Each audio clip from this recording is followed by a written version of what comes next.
Durante décadas, em um lar marcado pelo silêncio, um avô aparentemente frágil entregou tudo aos seus filhos ingratos. Mas quando eles traíram sua confiança da maneira mais cruel, algo se quebrou para sempre. Pensaram que estavam enfrentando um homem velho e indefeso. Estavam enganados. Ele não era apenas um avô, era o pilar que havia construído seu mundo. E quando tentaram apagá-lo de suas vidas, não imaginaram que isso desencadearia uma justiça que mudaria tudo. Isso foi apenas o começo. Antes de continuar, conte para nós de onde você está nos assistindo. Meu nome é Maurício Del Valle. E se alguém me dissesse há um ano que eu estaria aqui, sentado no meu pequeno apartamento na colônia Roma Norte, olhando as luzes de Natal, piscando da janela em frente enquanto seguro um lenço bordado com as palavras "pior pai do mundo", provavelmente eu teria rido. Mas aqui estou, às 2 da manhã do dia 26 de dezembro, e não acho nada engraçado na minha situação. O ar frio de dezembro entra pelas janelas mal vedadas deste lugar que chamo de lar há 5 anos, desde que Verônica e eu nos divorciamos. As paredes estão nuas, exceto por um par de fotografias do Emílio quando era pequeno, quando ainda me olhava como se eu fosse seu herói. Agora ele tem 17 anos e me vê como tudo o que eu não sou. Trabalho como professor de ensino médio em uma escola pública no centro da cidade. Todo dia acordo às 6, tomo banho com água morna quando tenho sorte, tomo café preto e pão torrado no café da manhã e pego o metrô para ensinar história a adolescentes que, ironicamente, me respeitam mais do que meu próprio filho. É uma existência modesta, tranquila, mas vazia da única coisa que realmente importa para mim: a conexão com o Emílio. Durante esses 5 anos, tentei de tudo para me aproximar dele. Comprei presentes que não podia pagar. O convidei para comer em restaurantes caros nos fins de semana, que me cabia tê-lo comigo. Fui a cada um dos seus jogos de futebol no ensino médio, aplaudindo das arquibancadas como se fosse o pai mais orgulhoso do mundo. Mas sempre senti aquela barreira invisível entre nós, aquele frio nos olhos dele que me lembrava constantemente que eu havia falhado como pai. Minha irmã Susana sempre me diz para não ser tão duro comigo mesmo. Maurício, ela repete toda vez que falamos ao telefone. Adolescentes são complicados. Você vai ver que as coisas vão melhorar. Mas Susana não viu o que aconteceu ontem no jantar de Natal, na casa da Verônica e do Javier. Javier Cortés. Esse nome me engasga toda vez que tenho que pronunciá-lo.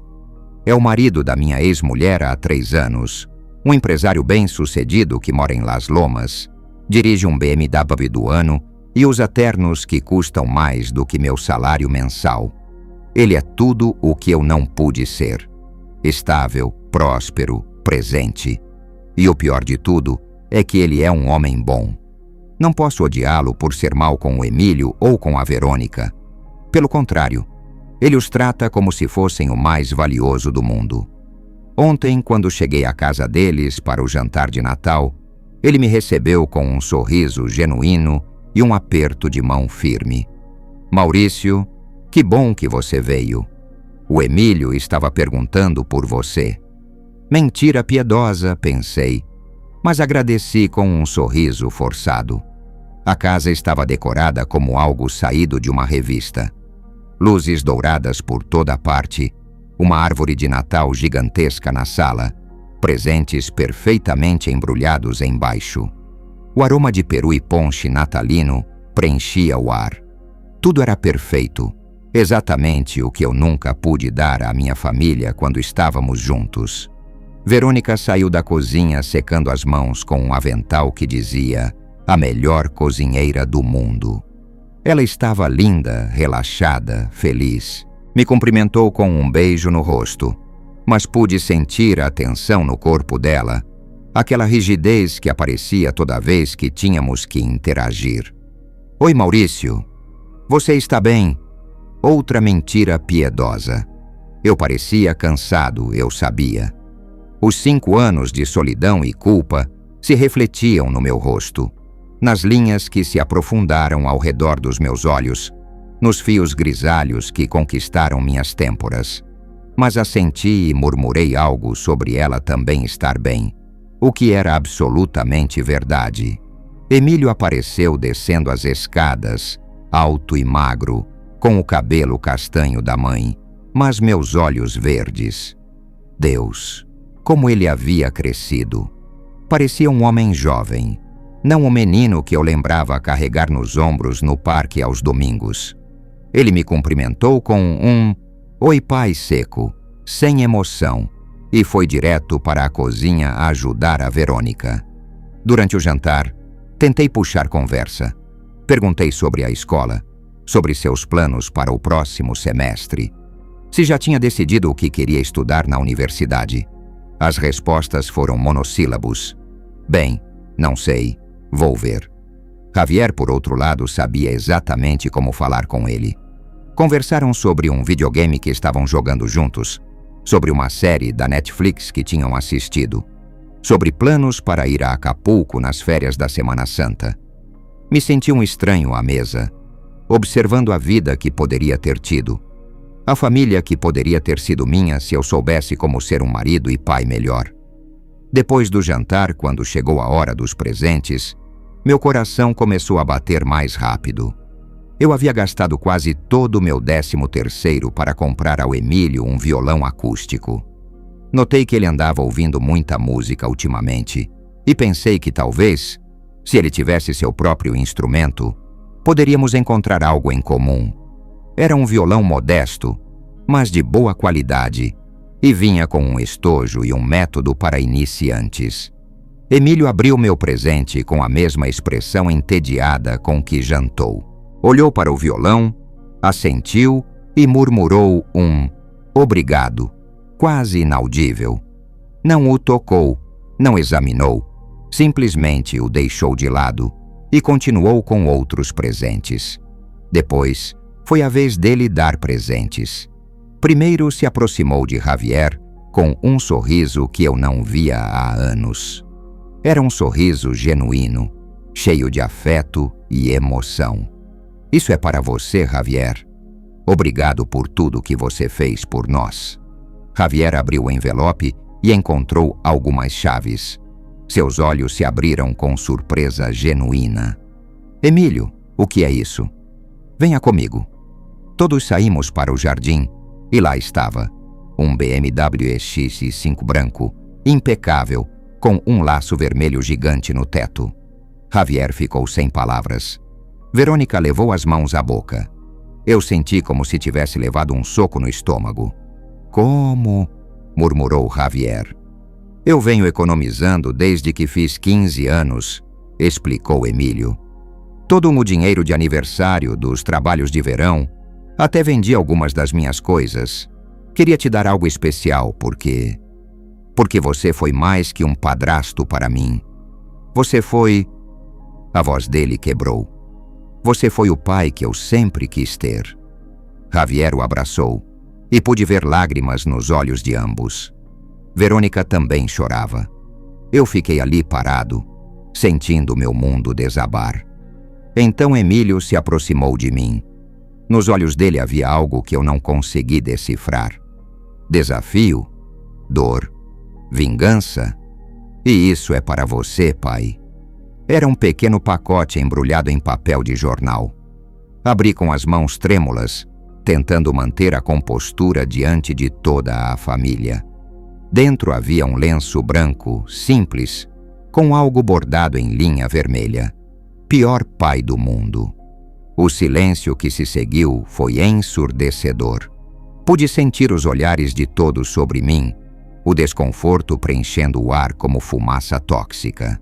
Verônica murmurou algo como: "Emílio, isso não foi certo." Mas eu já não conseguia ouvir claramente. Havia um zumbido nos meus ouvidos, como se eu estivesse debaixo d'água. Emílio me olhava fixamente, esperando uma reação. Esperando que eu explodisse, que gritasse com ele, que fizesse uma cena. Mas eu não fiz isso. Em vez disso, Dobrei o lenço cuidadosamente, guardei no bolso e sorri para ele. Obrigado, filho. É muito honesto. Me despedi de todos educadamente. Felicitei o Javier pelo presente. Agradeci a Verônica pelo jantar e fui embora. Caminhei até a avenida. Peguei um táxi de volta para meu apartamento. E aqui estou agora, olhando para este lenço e me perguntando onde foi que tudo deu tão errado. A verdade é que sei exatamente onde deu errado. Deu errado quando priorizei meu trabalho em vez da minha família. Deu errado quando deixei que meu orgulho e teimosia destruíssem meu casamento. Deu errado quando, depois do divórcio, tentei ser o pai divertido em vez do pai presente. Deu errado quando deixei que o Javier ocupasse o lugar que eu havia abandonado. Mas o que mais me dói não é o lenço em si. É a frieza calculada com que o Emílio o planejou. A forma como ele economizou durante 2 anos para dar um BMW ao Javier enquanto bordava uma mensagem de ódio para mim. A forma como ele me olhou quando me entregou, como se estivesse cobrando uma dívida pendente. Meu telefone toca e é a Susana. Deixo cair na caixa postal. Não tenho forças para falar com ninguém agora. Preciso processar isso.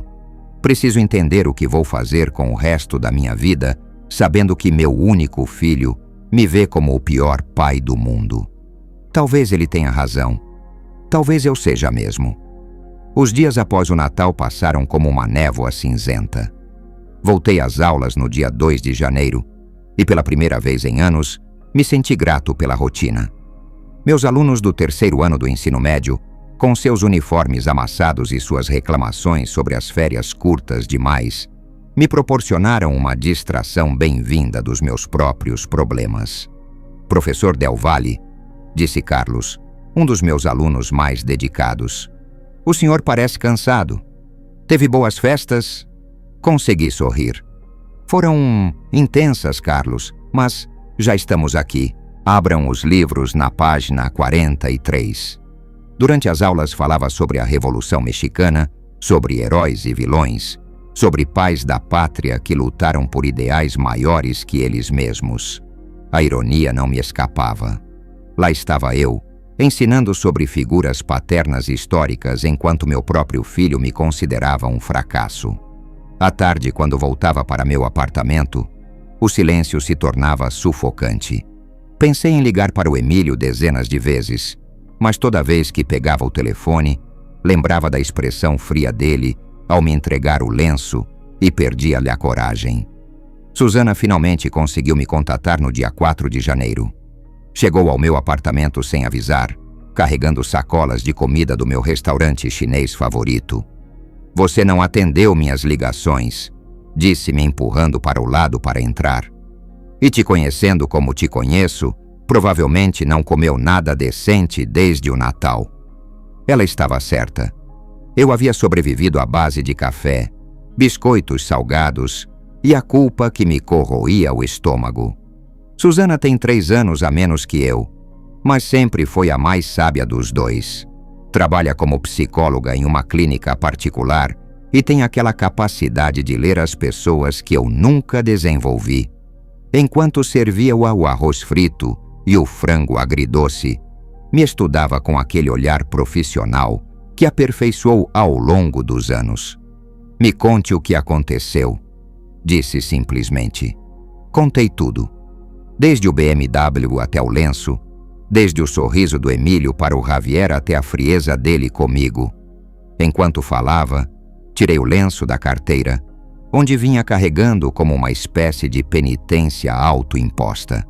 Susana examinou em silêncio, traçando as letras vermelhas com o dedo. Sabe o que eu vejo aqui? Perguntou finalmente. Um adolescente cruel que quer machucar o pai.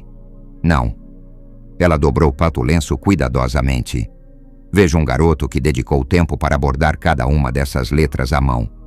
Vejo alguém que investiu horas, provavelmente muitas noites, trabalhando nisso. Eu não entendia para onde ela queria chegar. Maurício, a crueldade rápida não exige tanto esforço. Isso aqui, levantou o lenço. Exigiu dedicação. Exigiu que o Emílio pensasse em você todas as noites enquanto bordava cada letra. Não acha estranho que alguém que realmente te odeia invista tanto tempo pensando em você? As palavras dela me fizeram pensar, mas não aliviaram a dor. Além disso, continuou, precisamos falar sobre por que você está carregando isso na carteira como se fosse uma relíquia sagrada. O que você está fazendo, Maurício? Está se punindo? Eu a conhecia bem demais. Era exatamente isso que eu estava fazendo. Talvez eu mereça o castigo, murmurei. Besteira. Raramente Susana xingava. Então, quando o fazia, eu prestava atenção. Você foi um pai perfeito? Não. Você foi um marido perfeito? Definitivamente não. Mas você merece ser o pior pai do mundo. Isso é um exagero adolescente, e você sabe disso. Ela se inclinou para a frente e segurou minhas mãos.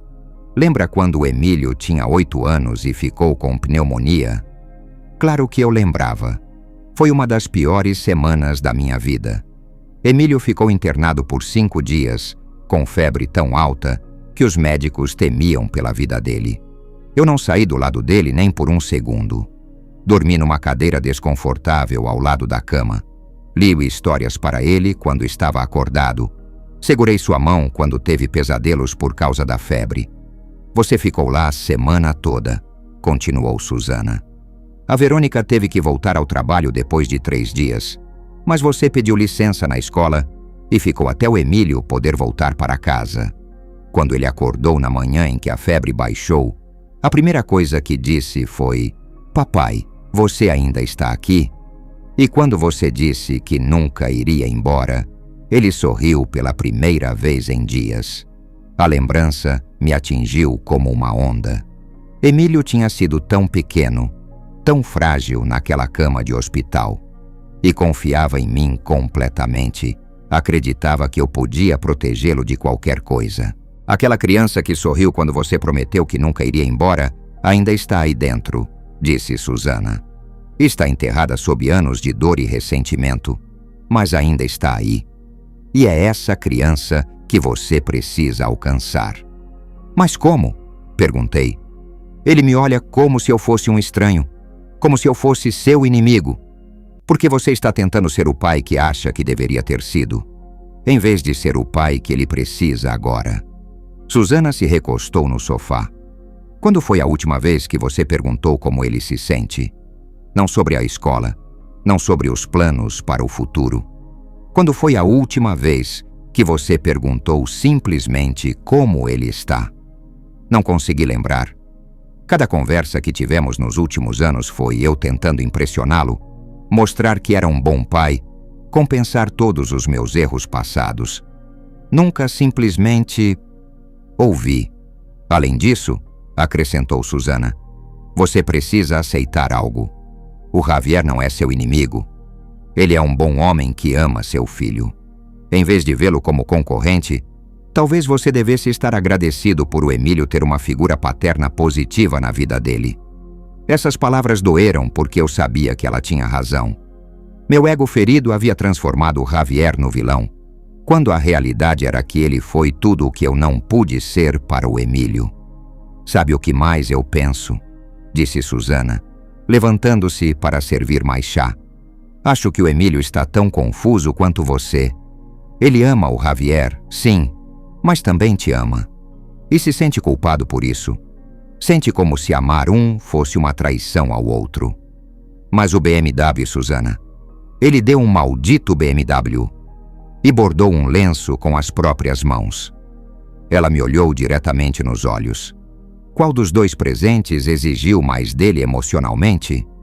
Eu não tinha pensado nisso. O dinheiro para o BMW foi só dinheiro. Mas cada ponto no lenço foi uma decisão consciente, uma escolha de continuar, letra por letra, palavra por palavra. O que você está sugerindo que eu faça?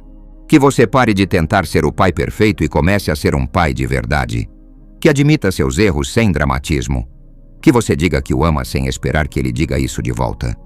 E que você dê espaço para ele ficar bravo com você se precisar. Depois que Susana foi embora, fiquei acordado até muito tarde pensando nas palavras dela. Peguei o lenço de novo e o examinei sob a luz da lâmpada. Os pontos eram irregulares em alguns lugares, perfeitos em outros.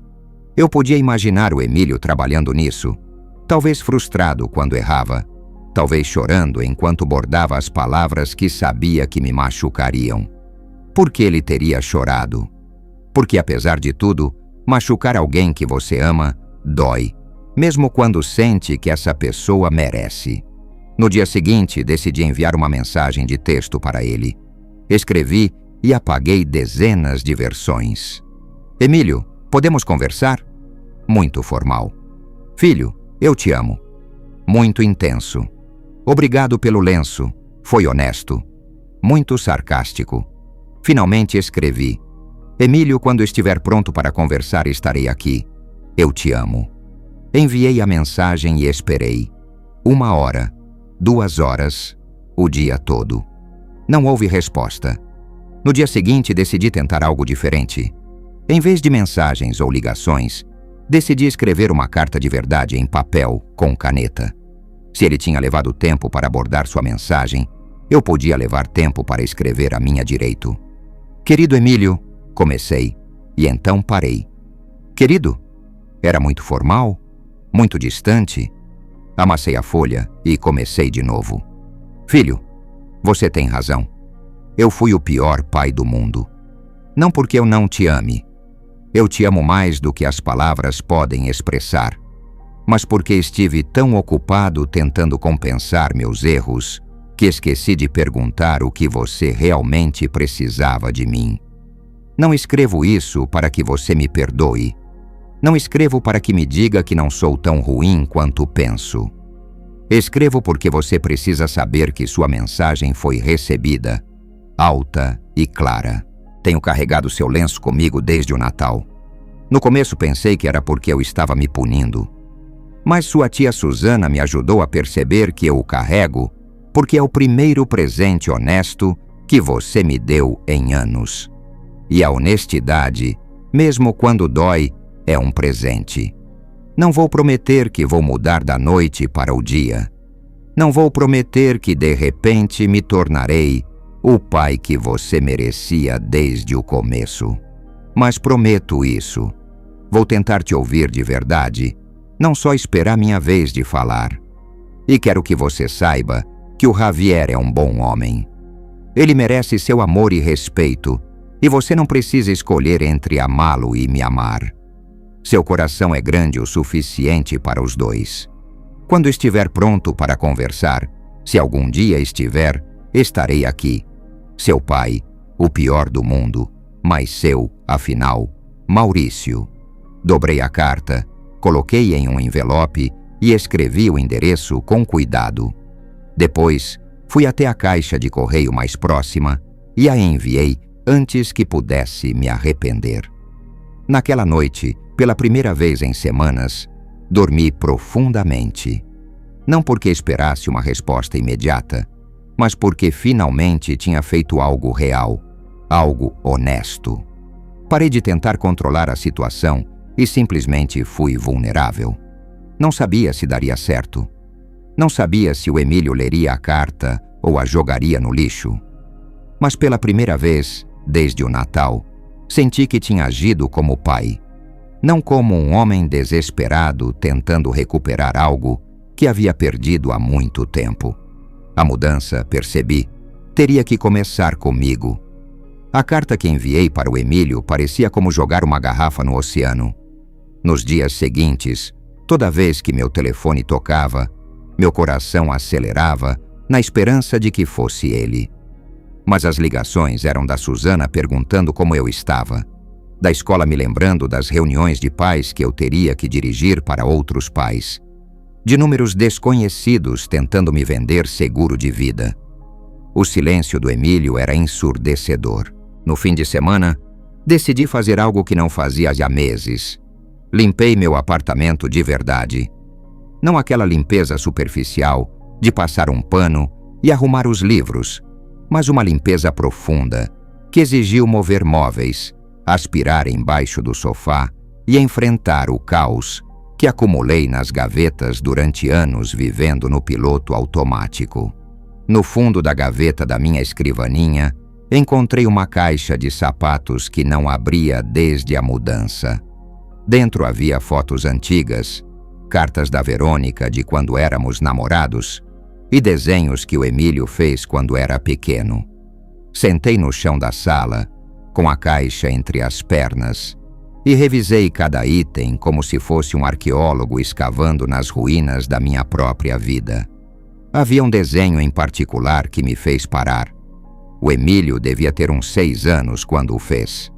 Era uma família de palitinhos. Uma figura alta com cabelo preto, eu. Uma figura média com cabelo longo, Verônica. E uma figura pequena no meio, Emílio. Todos de mãos dadas e com sorrisos enormes desenhados com giz de cera vermelho. No topo, com letras trêmulas, estava escrito: Minha família feliz. Quando deixamos de ser uma família feliz? Foi tão gradual que eu não percebi até que já era tarde demais. Primeiro vieram as discussões sobre dinheiro, depois sobre meu trabalho, sobre as horas que passava na escola preparando aulas ou corrigindo provas. A Verônica reclamava que eu nunca estava presente e eu me defendia dizendo que trabalhava para dar uma vida melhor a eles. Mas a verdade era mais complicada. A verdade era que eu me refugiava no trabalho porque era mais fácil ser bem-sucedido lá do que enfrentar os problemas em casa. Na escola, os alunos me respeitavam. Os pais me agradeciam por ajudar seus filhos. Os diretores elogiavam meus métodos de ensino inovadores. Era mais fácil ser o professor Del Valle admirado do que ser o Maurício, marido e pai, que não sabia lidar com as birras de uma criança pequena ou as frustrações de uma esposa que se sentia abandonada. Quando o Emílio tinha 8 anos e estava no hospital com pneumonia, eu fiquei porque finalmente tinha uma forma clara de ser útil, de ser o pai que ele precisava. Mas essas situações de crise eram exceção. No dia a dia, quando se tratava de ajudar com a lição de casa, ensinar a andar de bicicleta, simplesmente estar presente sem uma agenda, eu falhava constantemente. Depois do divórcio, tentei compensar sendo o pai divertido. Os fins de semana que o Emílio passava comigo, eu transformava em aventuras. Parques de diversões, cinemas, restaurantes. Pensava que se fizesse cada momento especial, ele esqueceria todas as vezes que eu não estive lá quando era pequeno. Mas o que eu realmente fiz foi criar uma versão artificial de mim mesmo. Uma versão de fim de semana que não se parecia em nada com o homem real que ele precisava conhecer. E enquanto eu fingia ser o pai perfeito de meio período, o Javier apareceu e fez o que eu nunca soube fazer. Simplesmente estar presente, não com grandes gestos ou aventuras caras, mas com consistência diária, com interesse genuíno na vida cotidiana do Emílio, com a capacidade de ser uma presença estável e confiável. Na terça à noite, depois de um dia particularmente difícil na escola, 2 alunos brigaram na minha aula e tive que escrever relatórios disciplinares. Cheguei em casa exausto. Havia uma carta na minha caixa de correio e por um momento meu coração pulou pensando que poderia ser uma resposta do Emílio, mas era só propaganda de um supermercado. Peguei um copo d'água e sentei na pequena mesa da cozinha, olhando pela janela para o prédio de apartamentos do outro lado da rua. Podia ver outras famílias jantando juntas, crianças fazendo lição enquanto os pais cozinhavam, casais assistindo TV em sofás confortáveis. Vidas normais, vidas que eu já tive e perdi por não saber como cuidar delas. Meu telefone tocou, e desta vez era um número que reconheci. Verônica. Oi, Maurício. Você tem 1 minuto para conversar? A voz dela soava cansada, preocupada. Imediatamente pensei que algo tinha acontecido com Emílio. Está tudo bem? O Emílio está bem? O Emílio está confuso. Ele recebeu sua carta. Meu estômago se apertou. E aí? E ele não sabe o que fazer com ela. Está estranho desde que a leu. Não fala com ninguém, quase não come. O Javier também está preocupado. Uma parte de mim se sentiu aliviada por saber que minha carta teve algum impacto, mas outra parte se sentiu culpada por ter causado mais dor. Verônica, eu não queria... Eu sei que você não quis machucá-lo mais, mas acho que você precisa entender algo sobre o Emílio que talvez não veja. Esperei ela continuar. Ele se sente culpado, Maurício. Se sente culpado por te amar e te odiar ao mesmo tempo. Se sente culpado por querer o Javier quando sabe que isso te machuca. Se sente culpado por te magoar no Natal, mas também se sente justificado porque está bravo por todos os anos que você não esteve realmente presente. As palavras dela confirmaram o que Susana lhe havia sugerido, mas ouvi-las da Verônica dava um peso diferente. O que eu posso fazer? Perguntei. Não sei, admitiu. Mas acho que ele precisa de tempo para processar o que você escreveu. Sua carta foi honesta. Mais honesta do que você tem sido com ele em anos. E isso o assustou, porque é mais fácil odiar você quando pode te ver como o vilão do que quando pode te ver como um ser humano que cometeu erros. Depois de desligar, fiquei sentado no escuro da minha cozinha por horas, pensando nas palavras da Verônica. Tinha passado tanto tempo tentando consertar meu relacionamento com o Emílio que não tinha considerado que talvez ele não estivesse pronto para que fosse consertado. Talvez ele precisasse estar bravo comigo por mais um tempo. Talvez ele precisasse que eu aceitasse sua raiva sem tentar mudá-la ou consertá-la imediatamente. Naquela noite, sonhei com o Emílio quando era pequeno. No sonho, ele tinha 5 anos de novo e estávamos no parque perto da casa onde morávamos quando éramos uma família. Ele corria para os balanços com aquela energia incansável que as crianças têm, e eu o seguia, mas não importava o quão rápido eu corresse. Ele sempre se afastava mais. Cada vez que eu pensava que o alcançava, ele desaparecia um pouco mais, até que finalmente sumiu completamente e eu fiquei sozinho em um parque vazio. Acordei com lágrimas nos olhos e uma estranha certeza no peito. Eu tinha que parar de persegui-lo. Tinha que parar de correr atrás dele tentando alcançá-lo. Se algum dia fôssemos nos encontrar de novo, teria que ser porque ele escolhesse voltar, não porque eu o forçasse. Os dias seguintes passaram com uma estranha tranquilidade. Segui minha rotina normal. Aulas, corrigir provas, ligações da Susana, mas com uma paz que não sentia há semanas. Não escrevi mais cartas. Não mandei mensagens. Não dirigi até a escola dele esperando vê-lo por acaso. Pela primeira vez em anos, deixei o silêncio ser silêncio em vez de um problema que eu precisava resolver.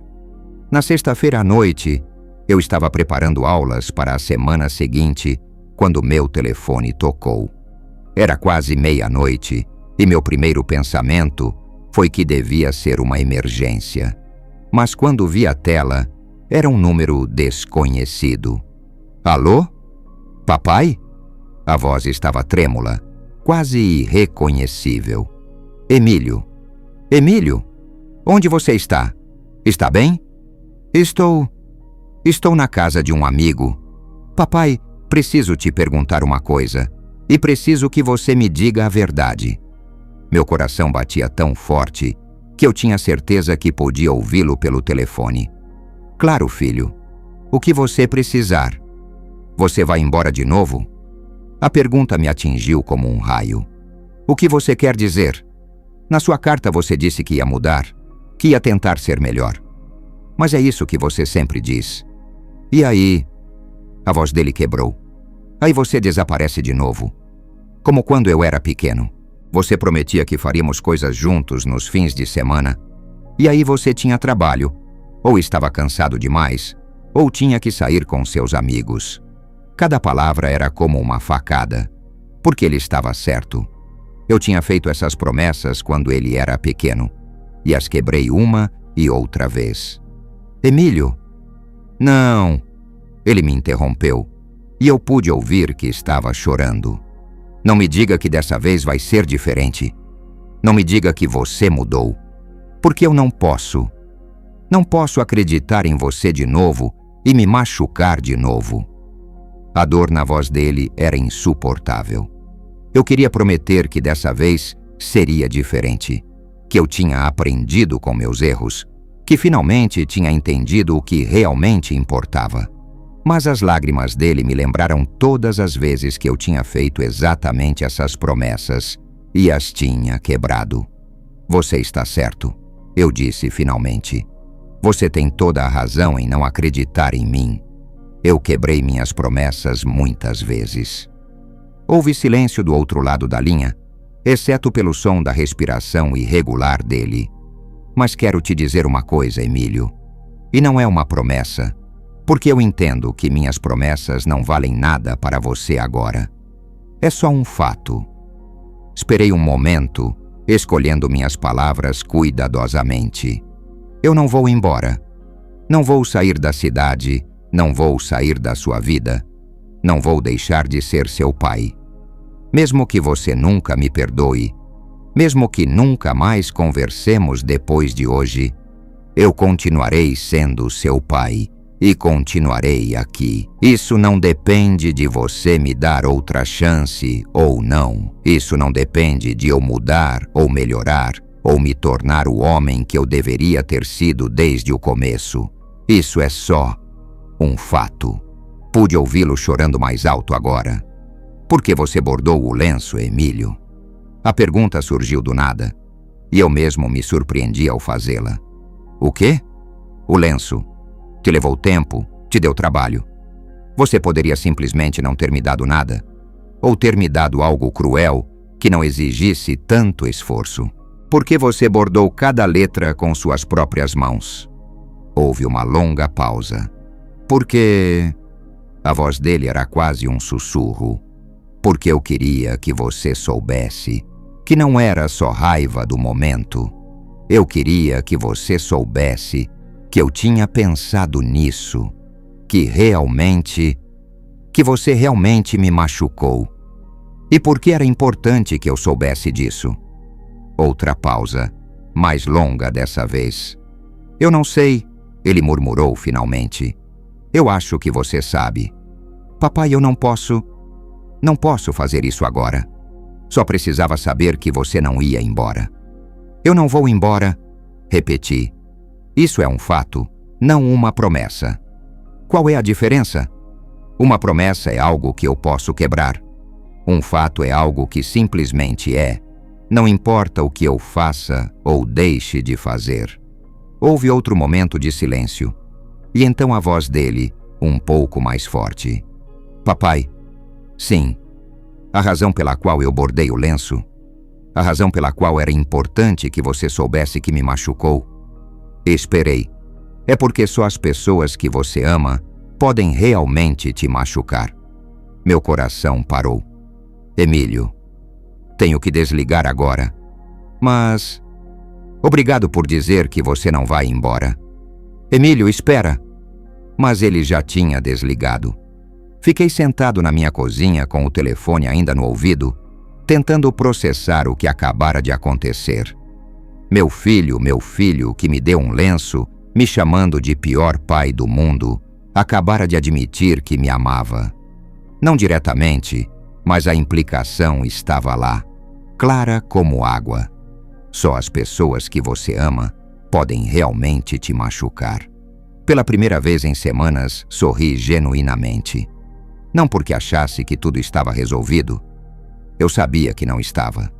Mas porque finalmente entendia que a dor do Emílio não vinha do ódio. Vinha do amor frustrado. Do amor que foi machucado tantas vezes que aprendeu a se esconder atrás da raiva.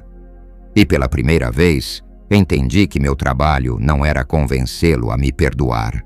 Meu trabalho era simplesmente estar ali, consistentemente, até que seu amor ferido encontrasse uma maneira de se curar o suficiente para se mostrar de novo. Ia ser um processo longo. Eu ia precisar de paciência que não tinha certeza de ter. Mas pela primeira vez em anos, sabia exatamente qual era o meu papel. Não ser o pai perfeito que nunca fui, mas ser o pai presente que eu poderia ser daqui para frente. Era um começo real. A ligação do Emílio me deu esperança, mas também mostrou a magnitude do dano que eu havia causado.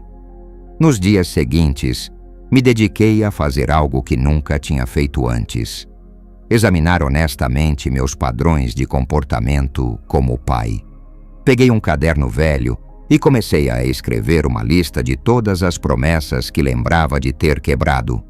A lista ficou maior do que eu esperava. Vou te levar ao zoológico no sábado. Cancelado porque eu tinha que corrigir provas. Vamos construir aquela casinha de passarinho que você viu na revista. Adiado indefinidamente até que o Emílio parou de perguntar. Neste verão vamos acampar, só eu e você. Substituído por um curso de atualização para professores que era crucial para minha carreira. Cada item daquela lista era uma ferida que eu havia causado, uma pequena morte da confiança que o Emílio tinha em mim. Não era de se espantar que agora, aos 17 anos, minha palavra não significasse nada para ele. Mas também comecei a fazer outra lista. Coisas concretas que eu podia fazer para mostrar, com ações e não com palavras, que desta vez era diferente. Não grandes gestos dramáticos, mas pequenas consistências que pudessem, com o tempo, reconstruir algo parecido com a confiança. Primeiro, decidi mandar uma mensagem de texto para ele toda manhã. Não mensagens longas ou emocionais, apenas algo simples para que ele soubesse que eu estava pensando nele. Bom dia, Emílio. Que você tenha um bom dia na escola. Nada mais. Não esperava respostas. E nas primeiras 2 semanas, não recebi nenhuma. Segundo, comecei a ir aos jogos de futebol do colégio dele de novo, mas desta vez de um jeito diferente. Em vez de sentar nas arquibancadas gritando o nome dele e tentando chamar sua atenção, eu me sentava no fundo, discretamente, e apenas observava. Se ele me visse, ótimo. Se não, também estava tudo bem. O ponto não era que ele soubesse que eu estava ali para impressioná-lo, mas que eu estivesse ali porque queria estar. Terceiro, parei de bombardear a Verônica com perguntas sobre como o Emílio estava. Em vez disso, mandei uma mensagem simples. Se algum dia você precisar de algo relacionado ao Emílio, ajuda com despesas da escola, transporte, o que for, é só me avisar. Não precisa explicar o porquê ou justificar o pedido. Para minha surpresa, 2 semanas depois de enviar essa mensagem, a Verônica me escreveu: o carro do Emílio quebrou e precisa de conserto. Você poderia ajudar com metade do custo? Era um teste, eu sabia. Uma oportunidade de mostrar se minhas palavras tinham substância. O custo total era de 8.000 pesos. Mais do que eu tinha disponível facilmente, mas nada que eu não pudesse administrar ajustando meu orçamento por alguns meses. Claro, respondi. Onde deposito o dinheiro? Não comentei sobre como o Emílio tinha conseguido comprar um BMW para o Javier, mas precisava de ajuda para consertar o próprio carro. Não perguntei se o Javier poderia cobrir o custo total. Simplesmente transferi o dinheiro e enviei o comprovante para a Verônica. 1 hora depois, recebi uma mensagem de texto de um número que reconheci imediatamente. Obrigado pelo dinheiro do carro. Você não precisava ter feito isso. Era a primeira vez que o Emílio respondia a qualquer tipo de comunicação em semanas. Eu precisava, respondi. Você é meu filho. Não houve resposta, mas eu não esperava. O fato de ele ter reconhecido minha ajuda já era suficiente por enquanto. Naquela noite, liguei para a Susana para contar sobre o pequeno, mas significativo progresso. Sabe o que eu mais gosto nisso? Ela me disse depois de ouvir toda a história, que você não está tentando usar essa situação para forçar uma conversa ou um encontro emocional. Você simplesmente fez o que um pai deveria fazer. Ela tinha razão. No passado eu teria usado a situação do carro como desculpa para aparecer na casa dele, para insistir em levá-lo pessoalmente ao mecânico, para transformar um favor simples em uma produção dramática sobre meu desejo de ser um pai melhor.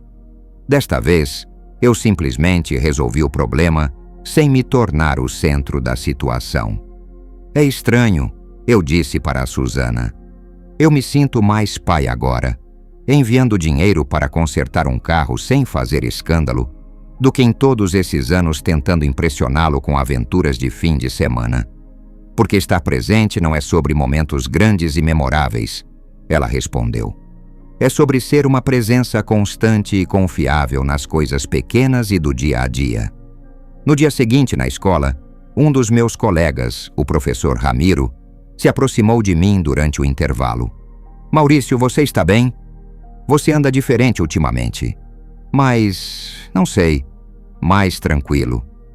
Eu não sabia como explicar que estava aprendendo, aos 42 anos, como ser pai pela primeira vez na vida.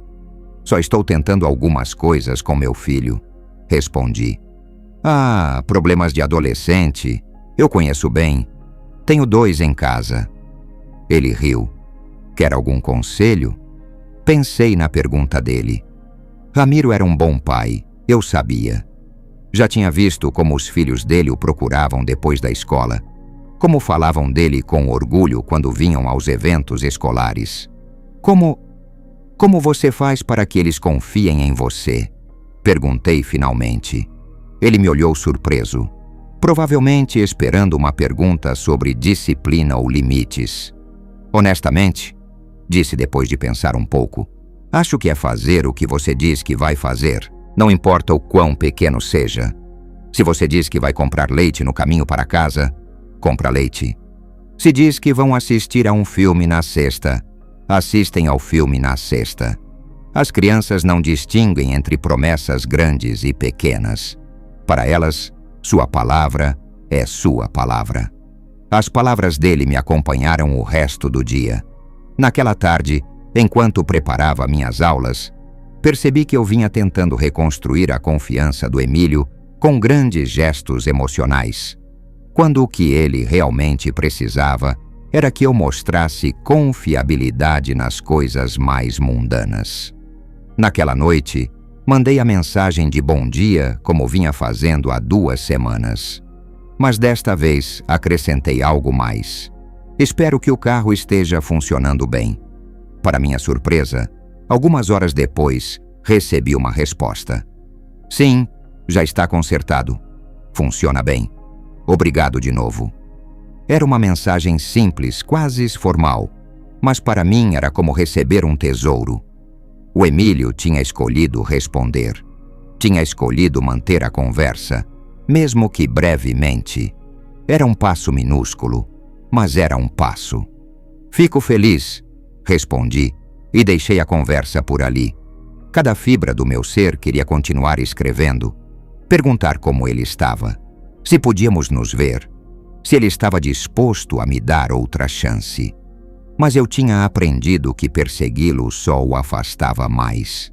Se íamos reconstruir algo, tinha que ser no ritmo dele, não no meu.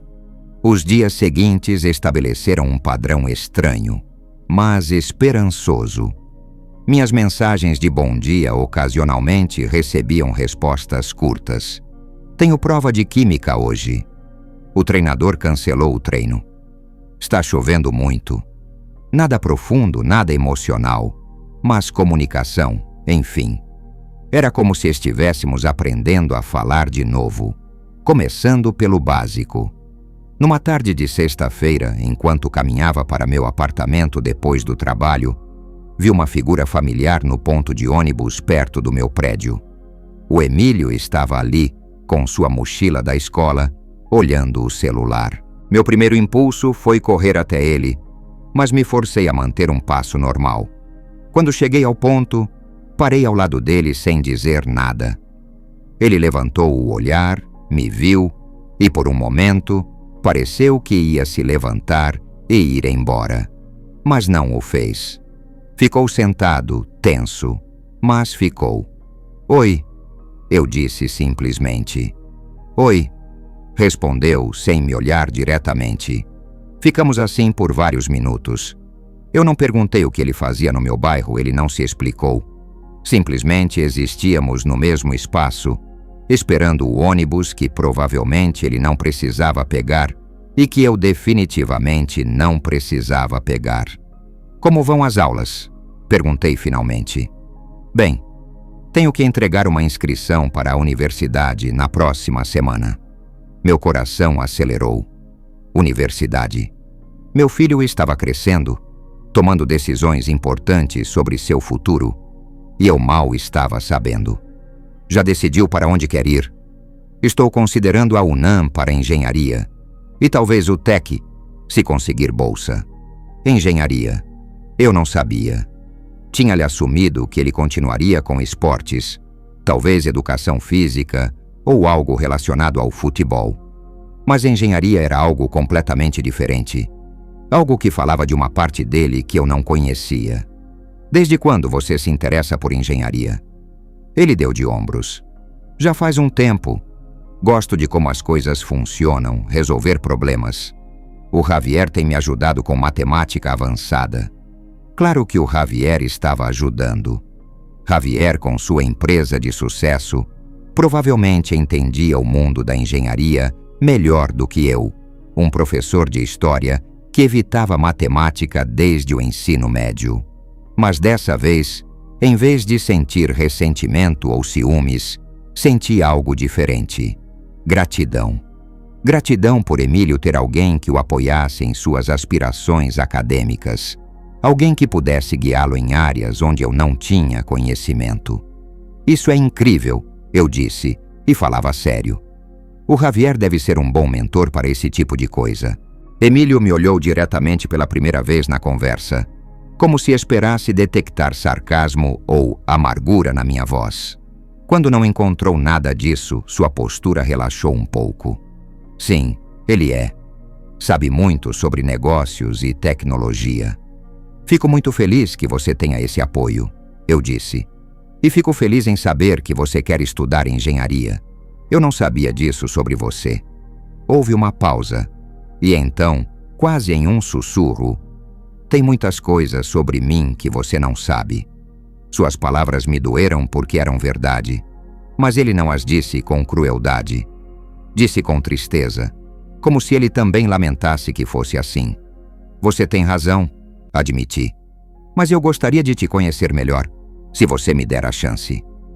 O ônibus chegou naquele momento e Emílio se levantou. Por um momento, pensei que ele subiria e a conversa terminaria ali. Mas em vez disso, ele se virou para mim. Quer caminhar um pouco? Não preciso estar em casa até às 7. Meu coração quase parou. Claro. Caminhamos pelas ruas do bairro sem um destino específico. A conversa foi esporádica no começo, mas gradualmente ficou mais natural. Ele me contou sobre suas aulas, sobre seus companheiros de time de futebol, sobre uma briga que teve com seu melhor amigo por algo trivial. Eu contei sobre meus alunos, sobre um projeto que estavam fazendo sobre a Revolução Mexicana, sobre minha irmã Susana e como ela sempre perguntava por ele. Tia Susana pergunta por mim o tempo todo. Diz que você é seu sobrinho favorito, embora tecnicamente você seja seu único sobrinho. Isso arrancou um pequeno sorriso dele, o primeiro que eu tinha visto em meses. Quando chegamos a um pequeno parque, sentamos em um banco. O sol estava se pondo, pintando o céu de laranjas e rosas. Pai, disse de repente, usando a palavra que eu não tinha ouvido dele em semanas, você realmente vai ficar desta vez? A pergunta partiu meu coração, porque eu pude ouvir a vulnerabilidade por trás dela. Esse jovem de 17 anos que parecia tão maduro e seguro de si, tinha medo de ser abandonado de novo. Sim, eu disse. Eu não vou embora. E não vou desistir de você, mesmo que você me diga que não me quer na sua vida. Eu não disse que não te quero na minha vida, murmurou. Não? Eu disse que você é o pior pai do mundo. Isso é diferente. Não pude evitar rir um pouco. Acho que você tem razão. Tem uma diferença técnica importante aí. Para minha surpresa, ele também riu, timidamente, mas riu. Sabe por que eu estava no seu bairro hoje? Me perguntou depois de um momento. Neguei com a cabeça. Porque eu queria ver se você realmente morava aqui. A mamãe me deu seu endereço faz tempo, mas eu nunca tinha vindo. Queria ver... Não sei. Queria ver como você vive agora. E o que você achou? Ele deu de ombros. É diferente do que eu esperava. Menor, mas normal. Você esperava algo maior? Mais impressionante? Não exatamente. Acho que esperava algo mais triste. Mas parece... Não sei. Parece a casa de alguém que está bem consigo mesmo. Suas palavras me surpreenderam. Eu não me sentia bem comigo mesmo a maior parte do tempo, mas talvez houvesse algo de verdade no que ele dizia. Nas últimas semanas, eu tinha parado de tentar ser alguém que não era, e talvez isso se refletisse em como eu vivia. Emílio, eu disse, quero te perguntar uma coisa, e preciso que você seja honesto comigo. Ele assentiu. O que você precisa de mim? Não o que você acha que eu deveria te dar. Não o que outras pessoas dizem que eu deveria ser como pai. O que você precisa, especificamente, de mim? Ele pensou por muito tempo antes de responder. Preciso saber que você não vai desaparecer quando as coisas ficarem difíceis. Preciso saber que posso confiar que, se você disser algo, vai cumprir. E preciso... Sua voz ficou mais baixa. Preciso saber que não preciso competir com o Javier. Que eu posso amar os dois sem que isso seja errado. Cada palavra era como uma lição sobre como ser pai. Eu estava tão focado em tentar substituir o Javier que nunca considerei que talvez o coração do Emílio fosse grande o suficiente para os dois. Você pode amar os dois, eu disse. Javier é um bom homem. E eu sou grato por ele estar na sua vida. Eu não estou aqui para competir com ele. Estou aqui para ser seu pai. E isso é algo que ninguém mais pode ser. Quando nos levantamos para ir embora, Emílio me olhou diretamente nos olhos.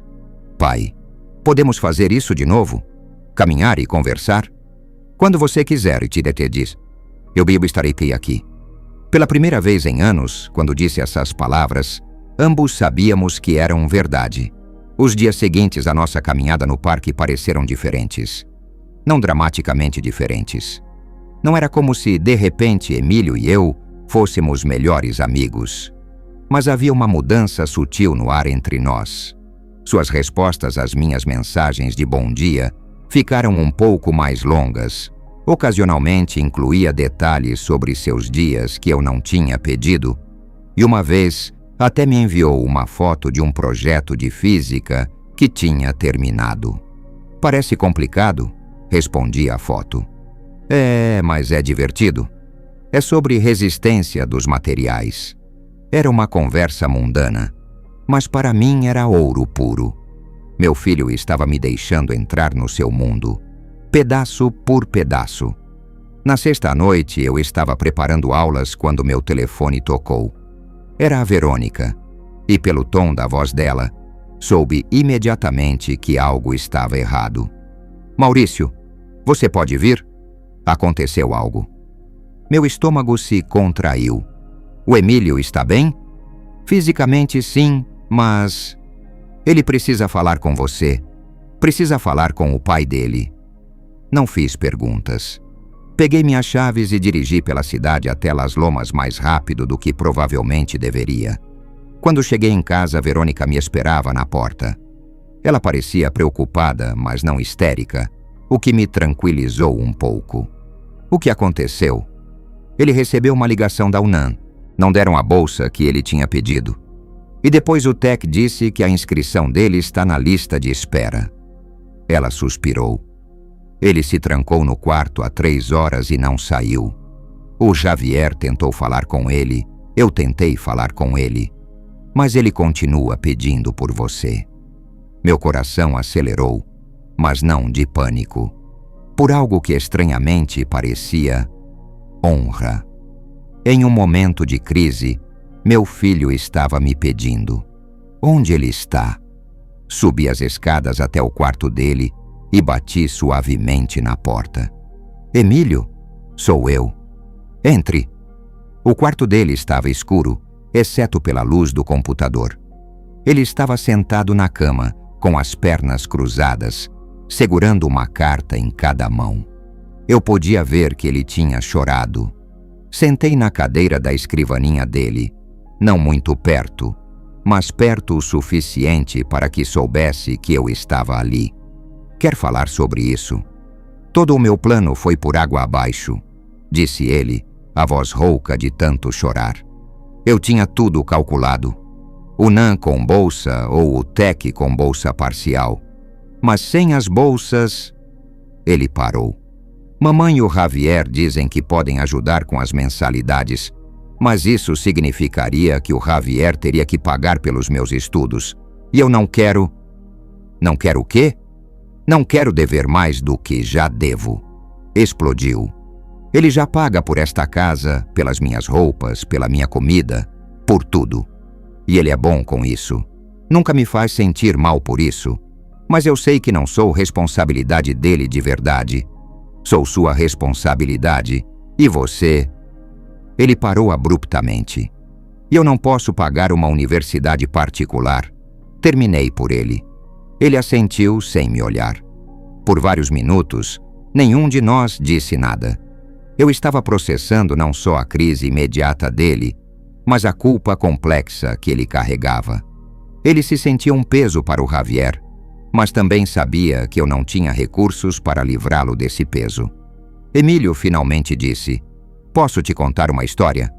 Ele me olhou curioso. Quando eu tinha a sua idade, também queria ir para a universidade. Meus pais, seus avós, não tinham dinheiro para pagar.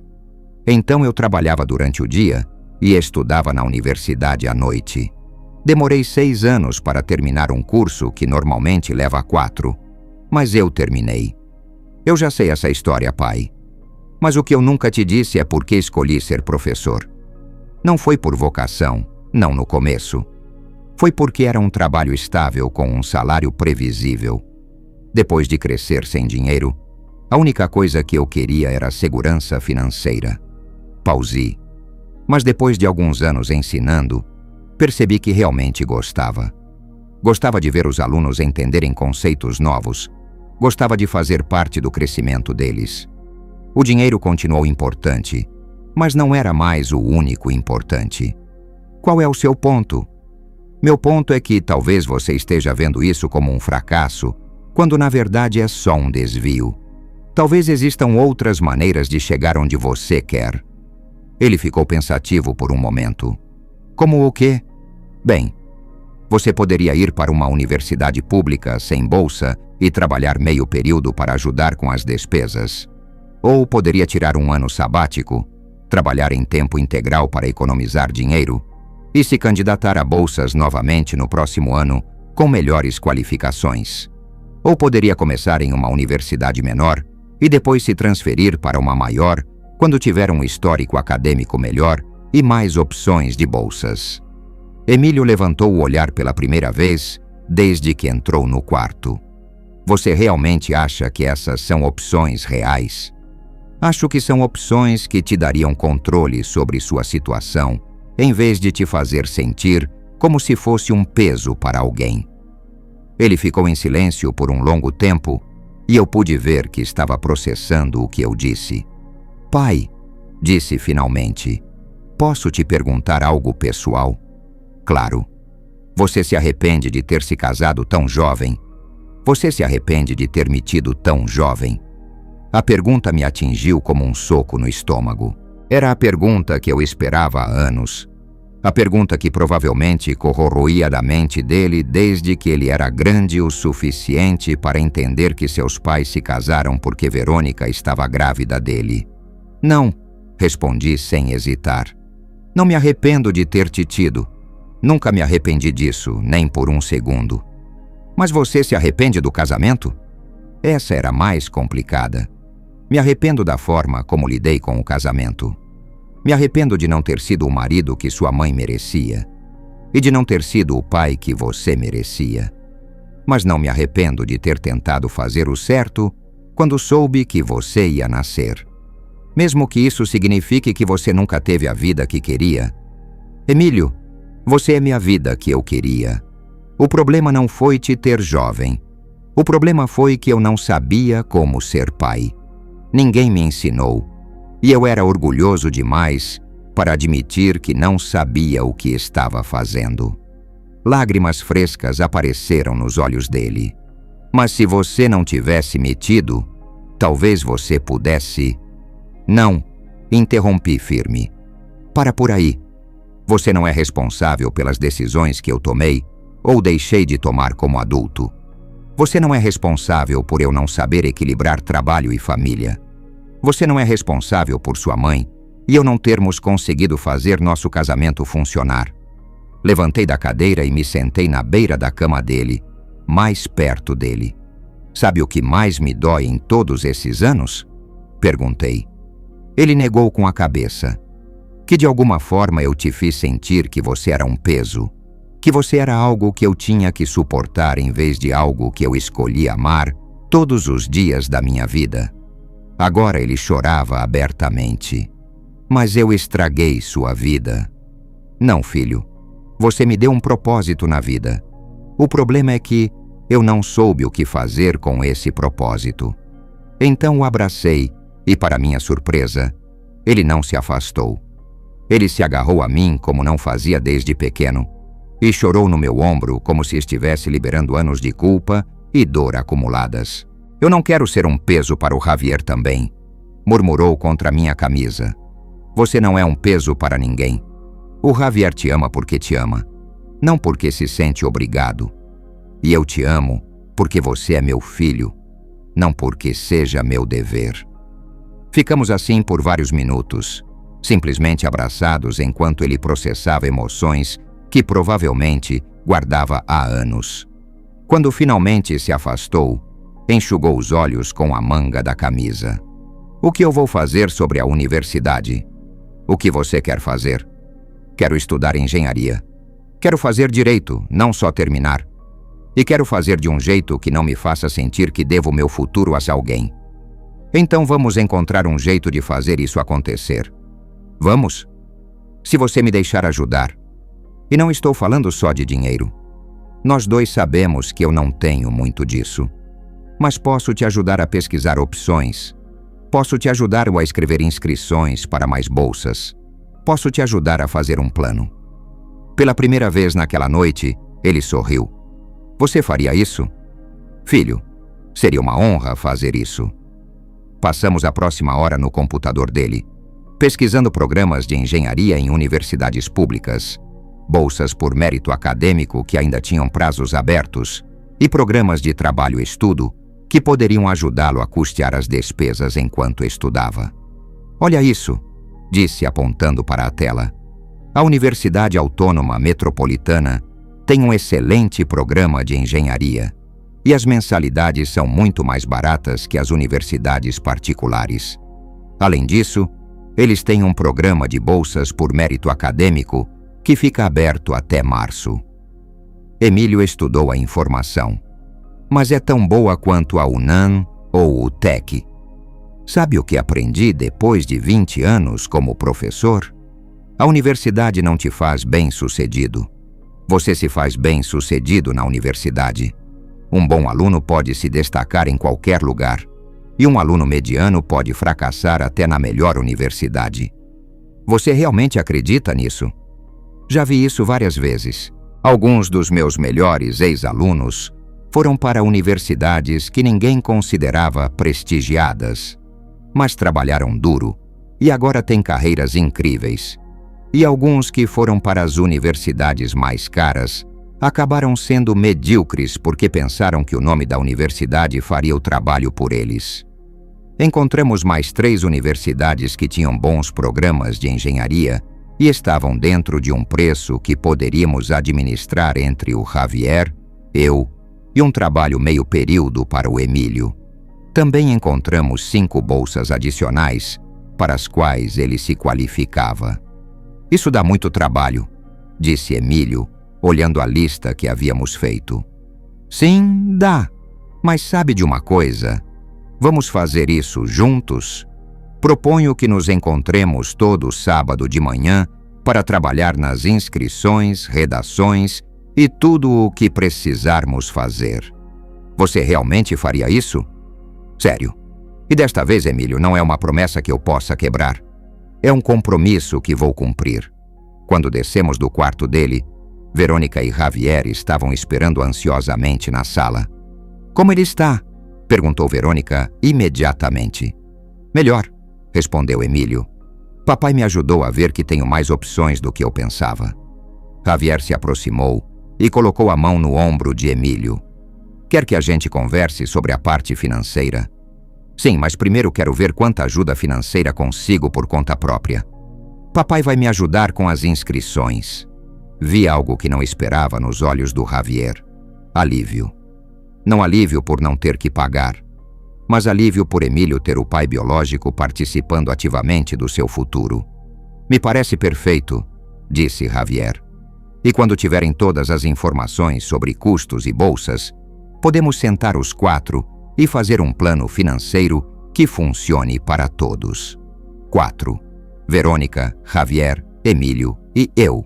Uma família não tradicional, mas uma família, afinal.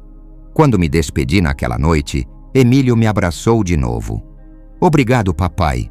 Pela primeira vez em muito tempo, sinto que tenho um plano. Nos vemos no sábado para começar a trabalhar nesse plano, eu disse.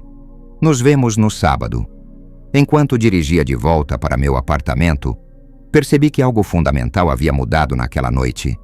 Não só na minha relação com Emílio, mas em como eu me via como pai. Pela primeira vez em anos, não tentei impressioná-lo ou compensar erros do passado. Simplesmente fui o que ele precisava naquele momento. Um pai presente, prático e confiável. E funcionou. Finalmente, funcionou. 3 meses depois daquela noite no quarto do Emílio, estou sentado em uma cafeteria perto da Universidade Autônoma Metropolitana, esperando meu filho terminar seu exame de admissão. Tenho uma pilha de redações dos meus alunos para corrigir, mas não consigo me concentrar nelas. Continuo olhando para a porta, esperando ver seu rosto quando sair. Os sábados de manhã que planejamos se tornaram algo mais do que qualquer um de nós esperava. No começo, eram puramente funcionais. Preencher inscrições, escrever redações, enviar documentos. Mas gradualmente se tornaram algo mais parecido com tempo de qualidade real entre pai e filho. Emílio começou a me contar coisas sobre seus amigos, sobre as garotas de quem gostava, sobre seus planos além da universidade. Eu contei histórias da minha própria juventude que nunca tinha compartilhado com ele, incluindo algumas dos seus primeiros anos que ele não lembrava, mas que o faziam rir. Sério que tentei comer areia quando tinha 2 anos? Me perguntou um sábado enquanto trabalhávamos na redação para uma bolsa. Você não só tentou, você comeu. Sua mãe e eu te levamos ao médico porque tínhamos certeza de que você tinha se envenenado. O médico riu e disse que era completamente normal. E você realmente ficou acordado a noite toda me observando para ter certeza de que eu estava bem? As 2 noites seguintes, admiti. Sua mãe ria de mim, mas eu estava convencido de que algo terrível ia acontecer. Conversas assim preencheram os espaços entre as inscrições universitárias. E lentamente começamos a construir algo que nunca tínhamos realmente tido. Uma relação baseada em nos conhecermos como pessoas, não só como pai e filho cumprindo papéis obrigatórios. A transformação não foi só em Emílio e em mim.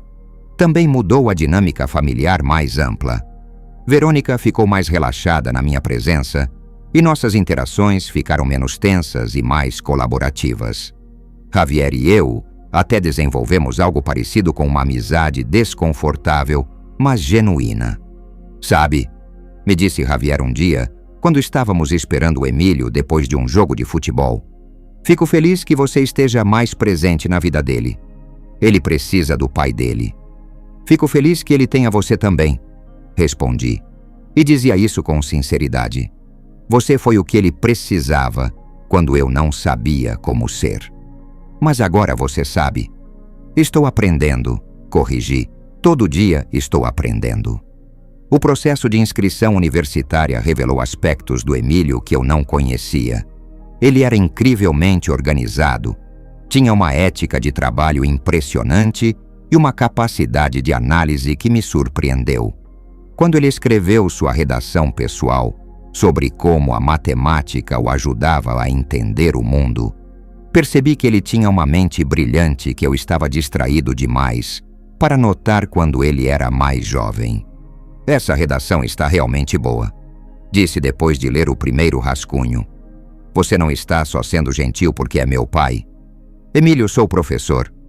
Já li milhares de redações de estudantes. Essa está genuinamente bem escrita e é reflexiva. Qualquer universidade teria sorte de ter você. O sorriso que ele me deu foi radiante. Também houve momentos difíceis. Uma tarde, enquanto trabalhávamos nas inscrições para bolsas, Emílio me perguntou diretamente sobre o divórcio.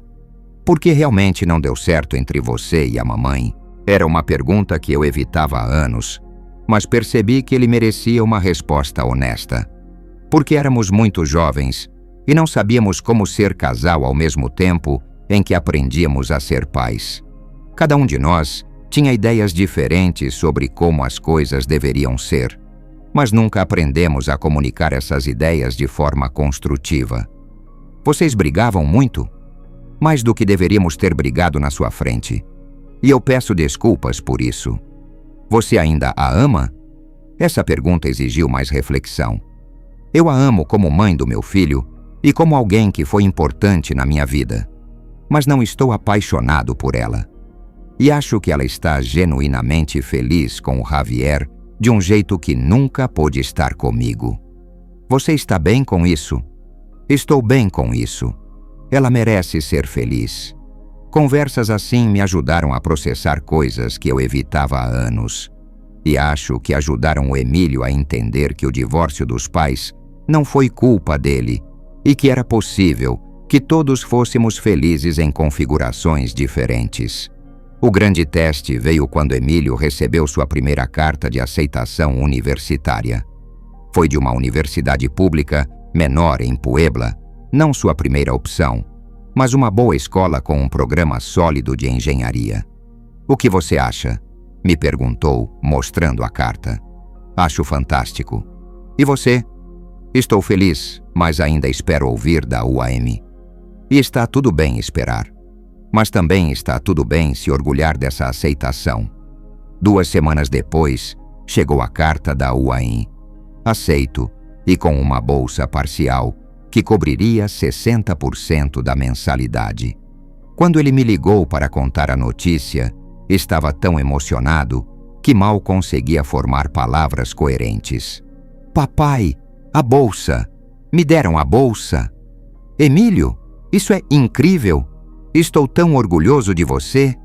Podemos comemorar? Podemos comemorar juntos? Meu coração parecia que ia explodir de felicidade. Claro que podemos comemorar juntos. Onde você quer ir? Lembra daquela taqueria perto do seu apartamento onde fomos há algumas semanas? Eu gostei muito. Perfeito. Te vejo lá em 1 hora. Essa celebração foi diferente de tudo que já havíamos compartilhado antes. Não havia tensão subjacente. Não havia assuntos que estivéssemos evitando. Não havia a sensação de que estávamos atuando papéis. Era simplesmente um pai orgulhoso celebrando a conquista do filho e um filho feliz compartilhando o seu sucesso com alguém que esteve lá durante todo o processo. Sabe o que eu mais gosto nisso?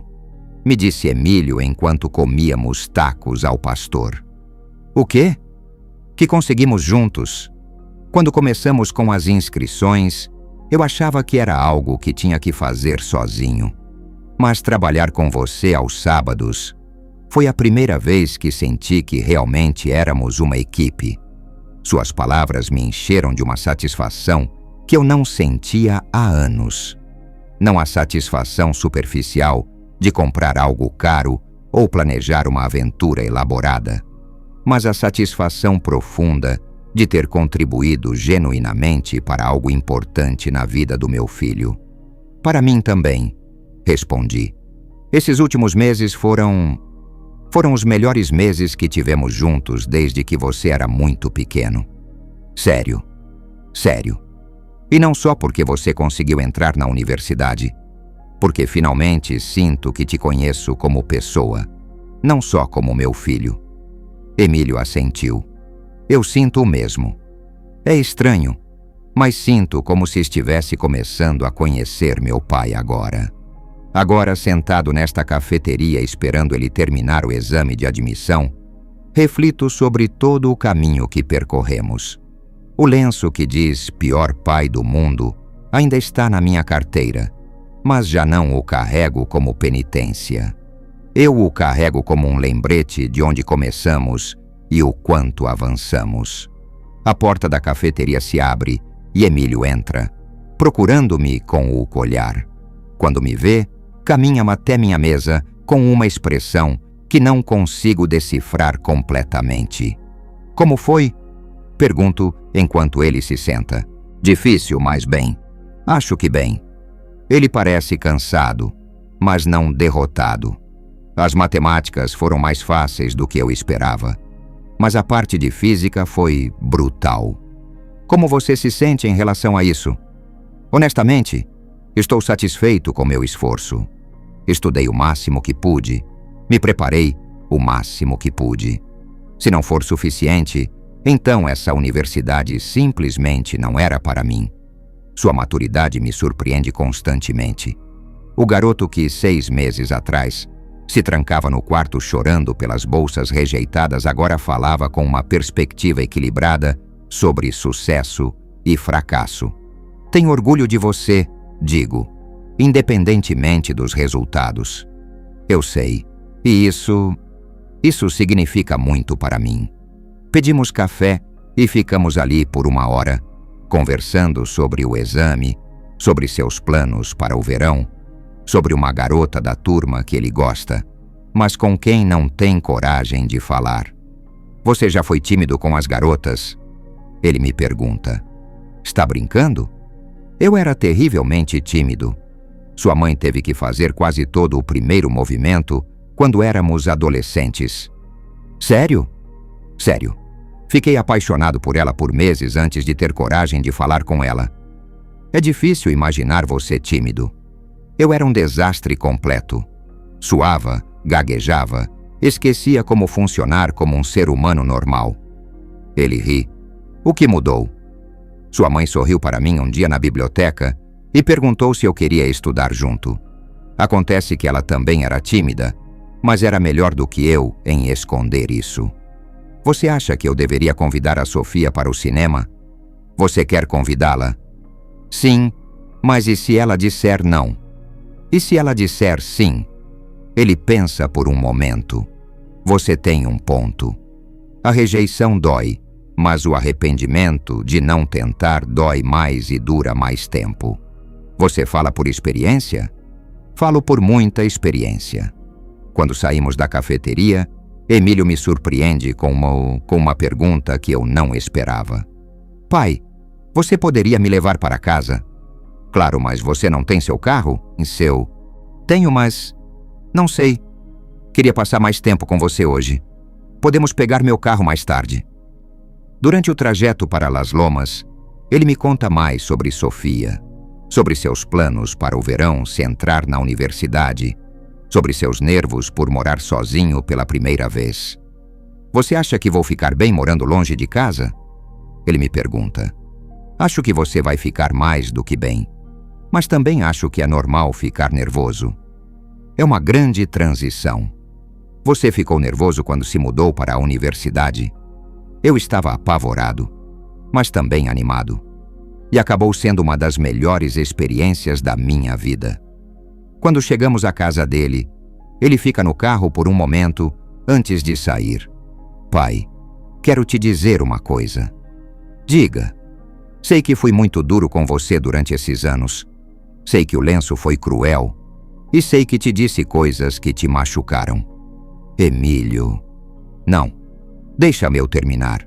Preciso dizer isso. Ele respira fundo. Eu tinha muita raiva guardada e não sabia como processá-la além de ser mal com você. Mas nesses últimos meses, te ver realmente tentando estar presente, te ver continuar tentando mesmo quando eu era difícil, me ajudou a entender que a raiva que eu tinha não era realmente sobre você ser um pai ruim. Era sobre eu ter medo de que você não fosse ficar. Lágrimas começam a se formar nos meus olhos. E agora eu sei que você vai ficar. Não porque você me prometeu, mas porque você provou. Cada sábado, cada mensagem de texto, cada vez que você aparece quando diz que vai aparecer. Eu sempre vou ficar. Digo, isso é um fato, não uma promessa. Eu sei, e precisava que você soubesse que você não é mais o pior pai do mundo. Na verdade, acho que você é muito bom nisso, de ser pai, quando não está se esforçando demais. Eu rio apesar das lágrimas. Só muito bom. Ok, você é muito bom. Mas não deixe isso subir à cabeça. Nos abraçamos ali no carro, e pela primeira vez em anos, sinto que estou abraçando não só meu filho, mas meu amigo. Eu te amo, Emílio. Eu também te amo, pai. Enquanto vejo caminhar para dentro de casa, pego meu celular e mando uma mensagem para a Susana. Acho que finalmente estou entendendo. A resposta dela chega imediatamente. Entendendo o quê? Como ser pai. Já era hora, irmão. Já era hora. 3 semanas depois, Emílio recebe uma ligação da UAM. Foi aceito com uma bolsa integral baseada no desempenho no exame e nas notas. Quando ele me liga para contar, ambos choramos de alegria ao telefone. Sabe o que eu quero fazer para comemorar? Ele me diz. O quê? Quero que nós 4, você, eu, mamãe e o Javier, jantemos juntos. Como família. Como família. Não uma família tradicional, não uma família perfeita, mas uma família real que aprendeu que o amor não se trata de configurações perfeitas, mas de pessoas imperfeitas que escolhem continuar tentando. Eu adoraria, digo, e realmente adoraria, porque pela primeira vez na minha vida entendo que ser pai não é ser perfeito, é estar presente, ser consistente e amar o suficiente para continuar crescendo. O lenço ainda está na minha carteira, mas agora é só um lembrete de onde começamos. Onde estamos agora é muito, muito melhor. O lenço ainda está na minha carteira, mas agora é só um lembrete de onde começamos. Onde estamos agora é muito, muito melhor. O jantar em família que Emílio sugeriu aconteceu uma semana depois, em um restaurante mexicano aconchegante na Zona Rosa. Havia algo surreal em estar ali sentado com Verônica, Javier e Emílio, celebrando juntos como se fosse a coisa mais natural do mundo. Há 1 ano, teria sido impensável. Há 6 meses teria sido desconfortável a ponto de ser doloroso. Mas naquela noite parecia normal, como se fosse exatamente onde todos pertencíamos. Por Emílio, disse Javier, erguendo sua taça de vinho tinto, pelo seu trabalho duro e por realizar seus sonhos. Por Emílio, repetimos Verônica e eu em uníssono.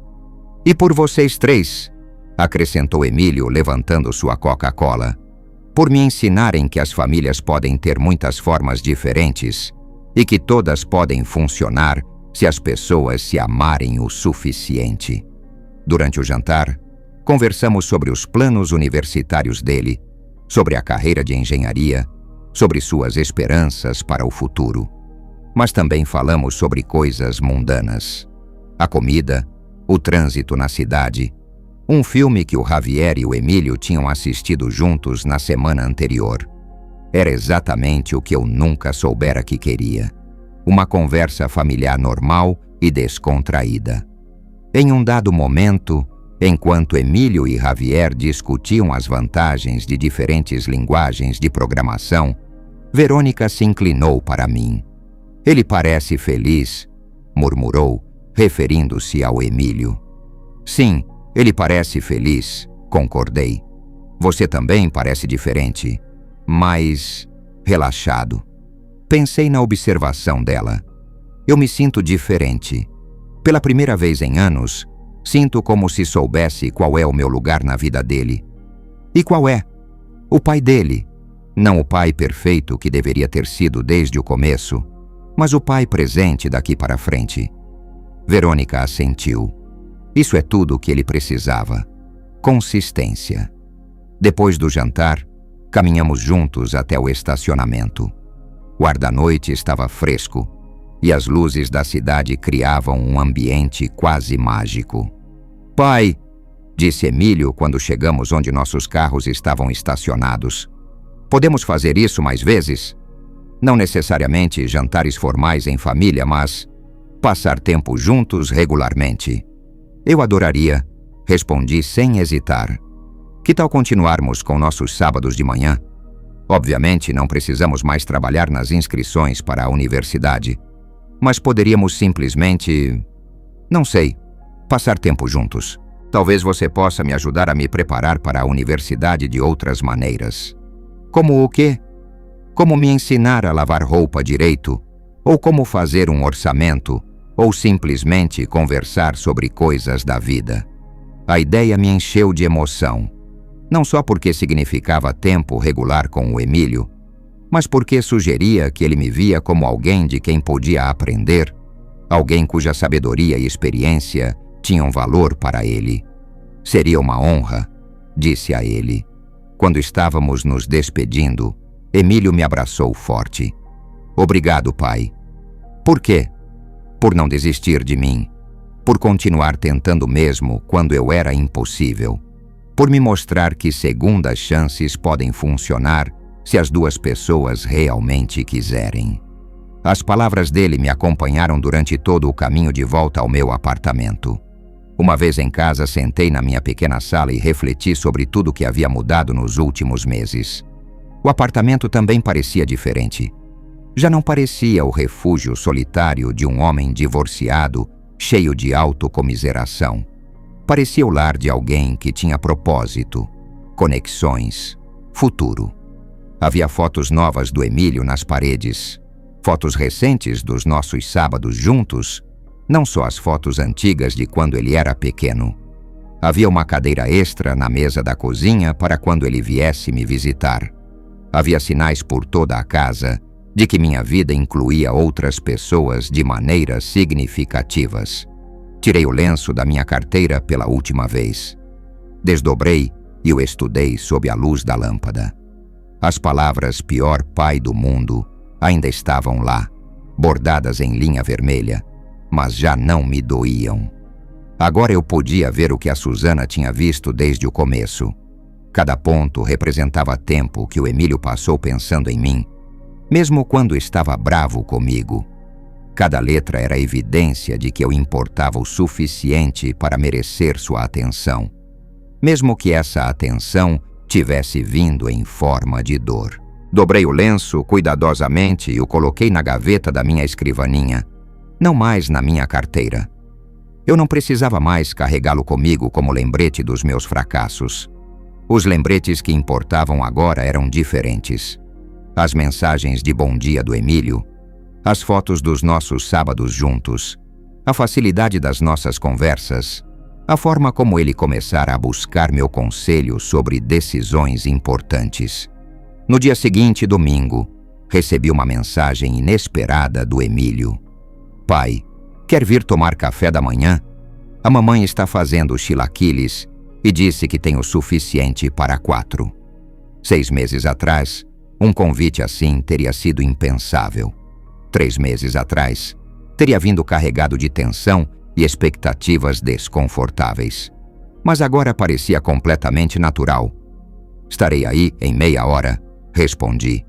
Quando cheguei à casa em Las Lomas, Emílio me recebeu na porta com um sorriso genuíno. Você chegou na hora certa. A mamãe acabou de terminar de cozinhar. O café da manhã foi descontraído e cheio de risadas. Falamos sobre os planos do Emílio para o verão, antes de começar a universidade, sobre uma viagem que a Verônica e o Javier estavam planejando, sobre meus alunos e as travessuras do fim do ano escolar, que sempre me mantinham entretido. Professor Del Valle, disse o Javier em um momento, usando meu título formal, mas com um sorriso que indicava afeto genuíno. Emílio me disse que você vai ajudá-lo a se preparar para morar sozinho. Isso é exatamente o que ele precisa. Vai ser divertido, respondi. Provavelmente vou aprender tanto quanto ele. Como o quê? Perguntou Emílio. Como ser pai de um jovem adulto em vez de ser pai de uma criança. Como manter uma relação próxima com você quando não moramos mais na mesma cidade. Como te apoiar sem ser super protetor.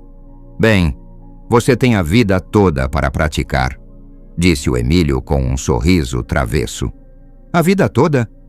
Sim, porque não importa o quanto eu cresça, o quanto eu seja independente, ou onde eu more, sempre vou ser seu filho, e sempre vou precisar do meu pai de alguma forma.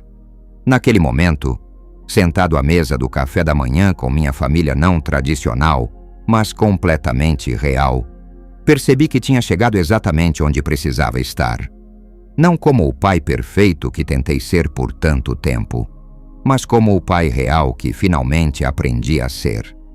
A história que começou com um lenço bordado com palavras dolorosas se transformou em algo que eu nunca poderia ter imaginado.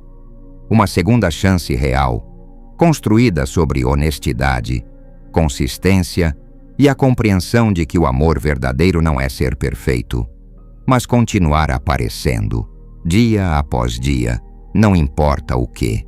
O Emílio estava certo.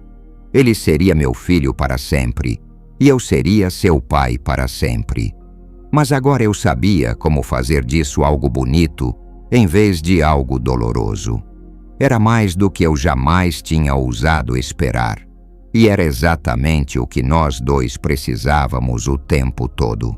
Era mais do que eu jamais tinha ousado esperar. E era exatamente o que nós dois precisávamos o tempo todo. 6 meses depois, estou parado no estacionamento da Universidade Autônoma Metropolitana, ajudando o Emílio a descarregar as últimas caixas do dormitório dele. O campus está cheio de famílias fazendo o mesmo.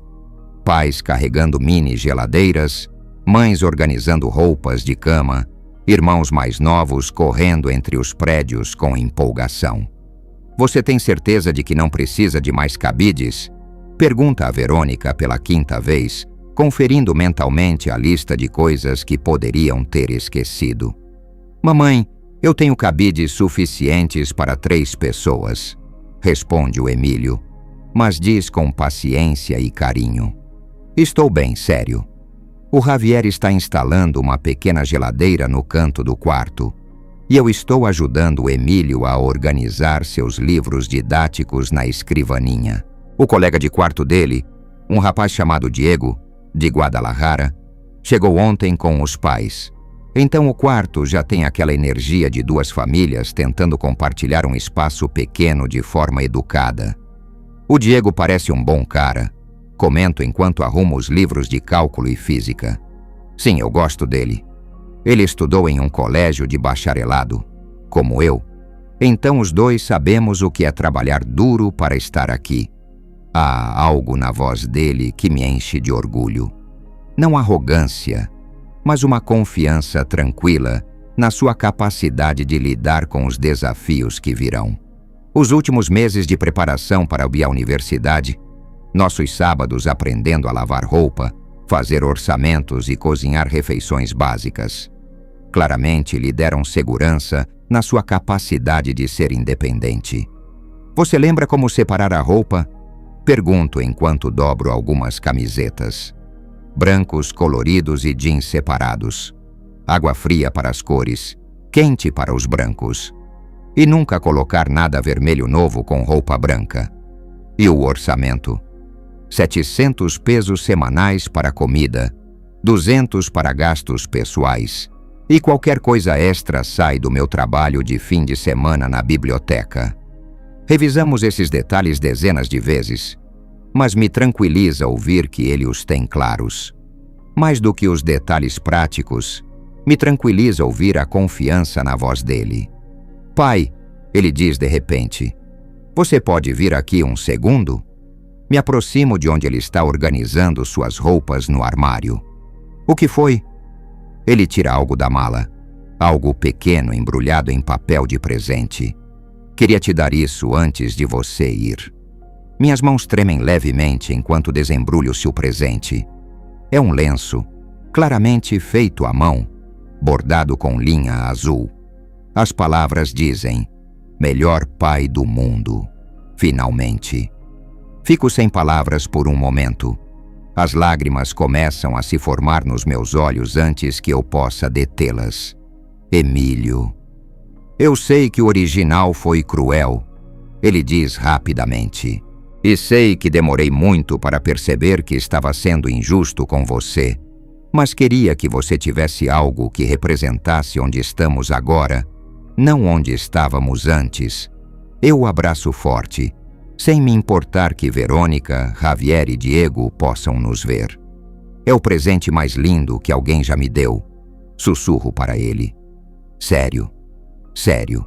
E vou valorizar tanto quanto valorizei o original. Valorizar. O original era horrível. Era honesto. E a honestidade, mesmo quando dói, é a base de tudo o que construímos de bom desde então. Nos separamos, e posso ver que ele também tem lágrimas nos olhos. Sabe o que percebi enquanto bordava este? Ele me pergunta. O quê? Que ambos os lenços me tomaram exatamente o mesmo tempo, porque ambos os fiz pensando em você a cada ponto. A diferença é que o primeiro fiz pensando em tudo que não tinha, e este fiz pensando em tudo que tenho. As palavras dele me atingem direto no coração. Guardo o lenço cuidadosamente na minha carteira, no mesmo lugar onde carreguei o original durante tantos meses. O resto da tarde passa rápido demais. Terminamos de organizar o quarto dele, conhecemos alguns dos vizinhos de andar, caminhamos pelo campus para que ele se familiarize com a localização das suas aulas. Durante a refeição na cafeteria da universidade, Emílio nos conta seus planos para o primeiro semestre, seus nervos sobre os professores, sua empolgação por finalmente estudar as matérias que realmente o apaixonam. Você vai ficar bem? Pergunta Verônica quando chega a hora de nos despedirmos. Vou ficar perfeitamente bem, responde, e todos podemos ouvir que ele fala sério. Vocês me ensinaram tudo o que eu precisava saber. Nem tudo, eu interrompo. Você vai aprender muitas coisas novas aqui, mas te ensinamos o fundamental. Como ser responsável, como pedir ajuda quando precisar e como manter seus relacionamentos importantes, não importa a distância. Você vai sentir minha falta? Ele me pergunta diretamente. Vou sentir sua falta terrivelmente, mas também estou incrivelmente animado por você. Esta é sua aventura, Emílio. Sua chance de descobrir quem você é, quando não é o filho de alguém, mas simplesmente Emílio. Mas sempre vou ser seu filho. Sempre. Mas agora você também vai ser muitas outras coisas. Universitário, talvez membro de algum clube, talvez namorado da Sofia, se finalmente tiver coragem de chamá-la. Ele ri. Como você sabia que finalmente pediu o número dela? Por que você tem sorrido feito bobo toda vez que olha para o celular nas últimas 2 semanas? Ah, isso. Rimos juntos e percebo que esse tipo de brincadeira entre nós se tornou completamente natural. Não há mais tensão subjacente, nem medos não expressos. Só o afeto fácil entre um pai e seu filho, que realmente gostam um do outro como pessoas. Quando chega a hora de irmos embora de verdade, todos o abraçamos. Verônica chora um pouco, como era de se esperar. Javier dá conselhos de última hora sobre como administrar o tempo. E eu digo o quanto estou orgulhoso dele, não só por ter chegado até aqui, mas pela pessoa que ele se tornou. Vamos nos falar amanhã à noite, digo. Não porque esteja preocupado, mas porque quero saber como foi seu primeiro dia. Vou ligar para você, ele promete. Enquanto caminhamos de volta para o estacionamento, percebo que este momento, deixar Emílio na universidade, se sente completamente diferente de como teria sido há 1 ano. Não há ansiedade sobre se ele vai me ligar. Não há medo de que a distância destrua nosso relacionamento. Não há desespero para me agarrar a ele porque tenho medo de perdê-lo de novo. Em vez disso, há confiança. Confiança na solidez do que construímos. Confiança de que nosso relacionamento pode evoluir e crescer mesmo com a distância. Confiança de que ele sabe que pode contar comigo. Não importa o quê. Você está bem? Verônica me pergunta quando chegamos aos carros. Estou melhor que bem, respondo. Estou exatamente onde preciso estar. E onde é isso? Sendo o pai de um jovem adulto incrível que sabe que eu o amo, que confia em mim e que não tem medo de que eu vá decepcioná-lo de novo. Javier se aproxima e põe a mão no meu ombro. Você fez bem, Maurício. A mudança que você fez foi real. E Emílio sabe disso. As palavras dele significam mais do que ele pode imaginar. Reconhecimento de que eu consegui algo difícil. Não só da minha ex-mulher, mas do homem que tomou meu lugar quando eu não soube como ser o pai que Emílio precisava. Nós fizemos bem, corrijo, todos nós. Enquanto dirijo de volta para a cidade, com o lenço novo na carteira e um sorriso no rosto, percebo que esta é a conclusão de uma história que eu nunca pensei que teria um final feliz. Não um final perfeito. Ainda haverá desafios, mal-entendidos ocasionais, momentos difíceis, mas um final verdadeiro e esperançoso. A história do pior pai do mundo, que se tornou simplesmente um pai. Um pai real, presente, imperfeito, mas confiável. Era mais do que eu tinha coragem de sonhar, e era exatamente o que ambos precisávamos o tempo todo. Era mais do que eu tinha coragem de sonhar, e era exatamente o que ambos precisávamos o tempo todo.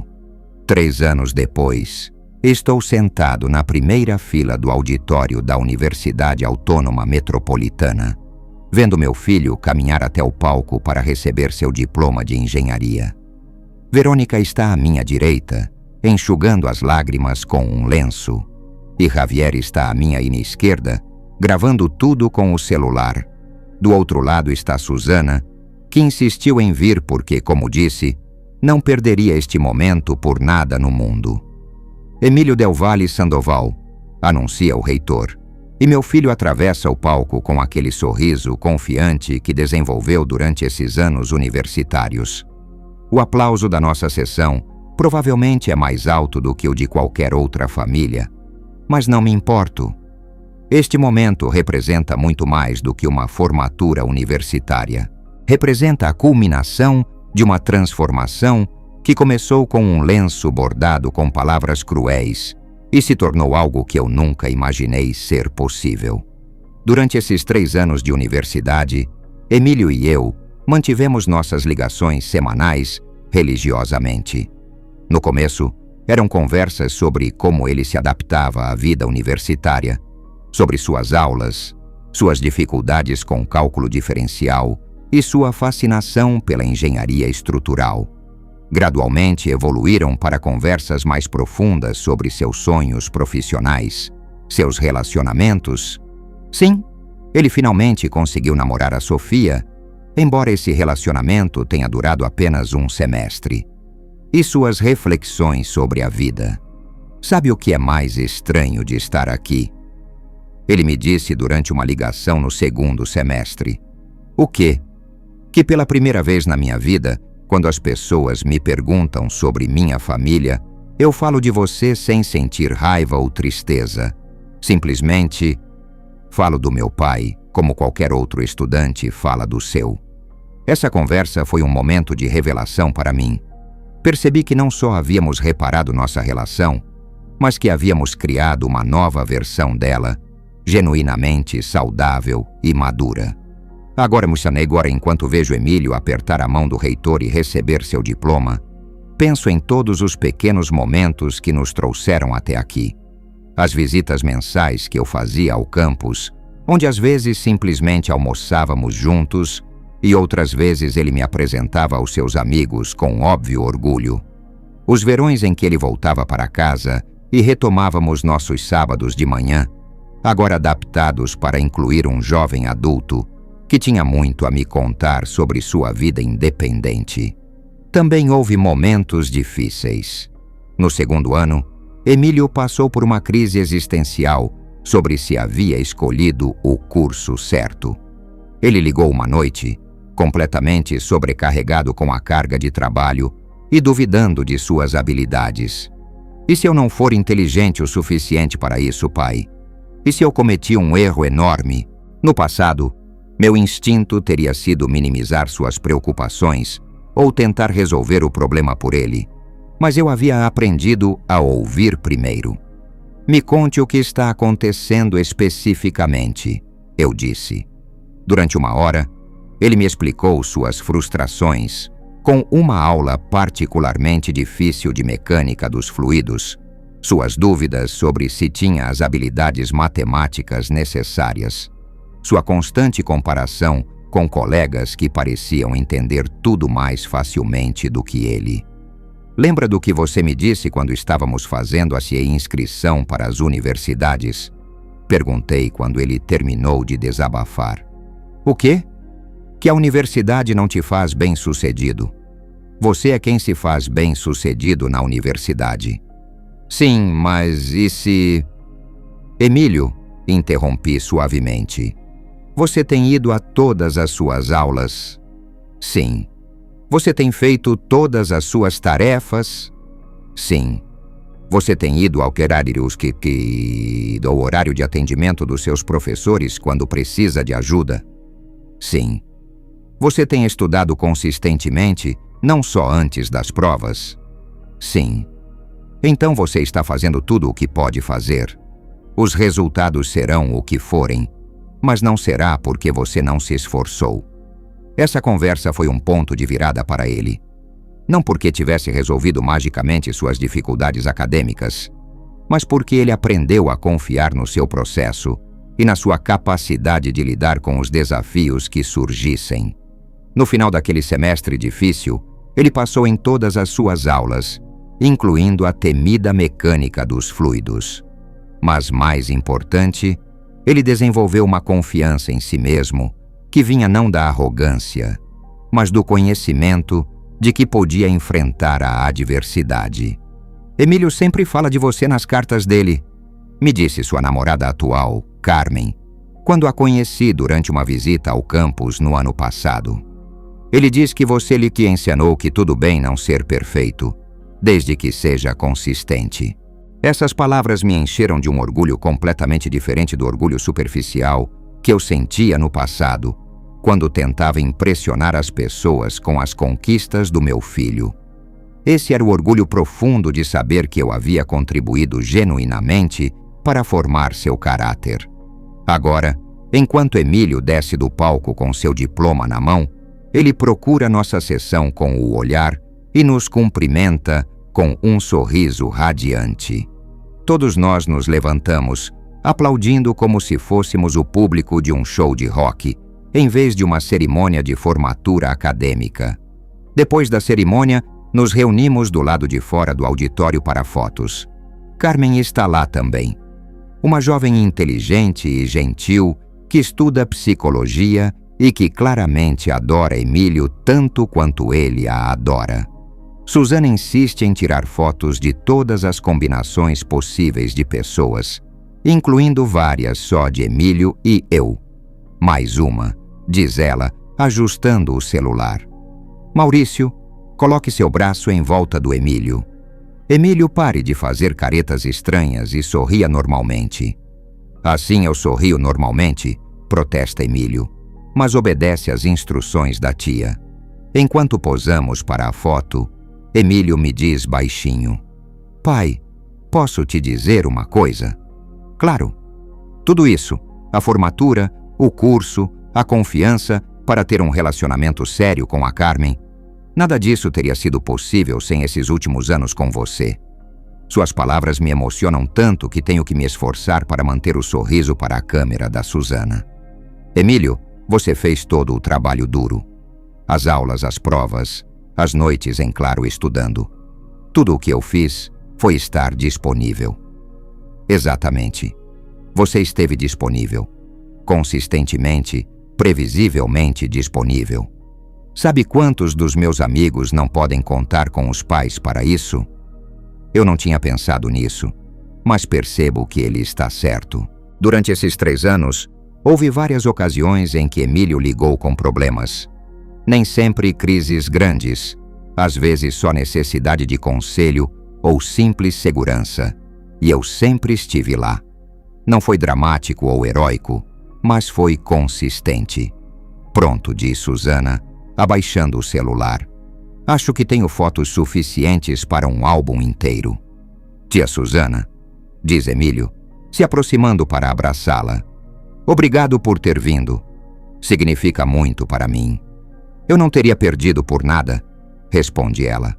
"Além disso, alguém tinha que estar aqui para garantir que seu pai não começasse a chorar na frente de todo mundo." "Ei", protesto, "só chorei um pouquinho." "Você está chorando desde que entramos no auditório", diz Verônica, mas fala com carinho, não com crítica. Todos nós rimos, e percebo que este é exatamente o tipo de momento que eu sonhava durante todos esses anos em que nossa relação familiar estava quebrada. Não perfeito, não sem brincadeiras e pequenas imperfeições, mas real e cheio de amor genuíno. "Onde vocês querem ir comemorar?", pergunta Javier.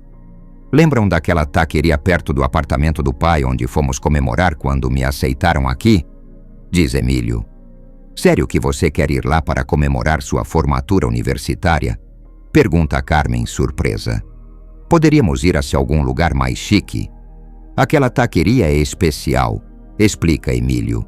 "É onde o pai e eu tivemos uma das nossas primeiras conversas reais, depois de consertar as coisas entre nós." Carmen concorda com compreensão. E percebo que Emílio deve ter contado a ela toda a história da nossa jornada juntos. "A taqueria parece perfeita", diz Carmen. Enquanto caminhamos em direção aos carros, Emílio se aproxima de mim. "Pai, tenho algo para te dizer, mas quero esperar até estarmos no restaurante." "É algo bom ou ruim?" "É algo muito bom, mas quero que toda a família esteja lá quando eu te contar. Minha curiosidade está me matando, mas aceito esperar. Afinal, aprendemos que as melhores conversas acontecem quando estamos relaxados e confortáveis, não quando estamos apressados ou estressados." Enquanto dirijo em direção à taqueria, com Emílio no banco do passageiro me contando sobre seus planos de começar a trabalhar em uma empresa de engenharia na próxima semana, me sinto tomado por gratidão. A gratidão não é apenas por este momento específico, mas por toda a jornada que nos trouxe até aqui, pela segunda chance que demos um ao outro, pela paciência que ambos desenvolvemos, pelos erros que cometemos e pelas lições que aprendemos. E, acima de tudo, pela realização de que ser pai não é sobre ser perfeito. É sobre estar presente, consistentemente e com amor, mesmo quando você não sabe exatamente o que está fazendo. Especialmente quando você não sabe exatamente o que está fazendo. A seguir, temos 2 histórias incríveis.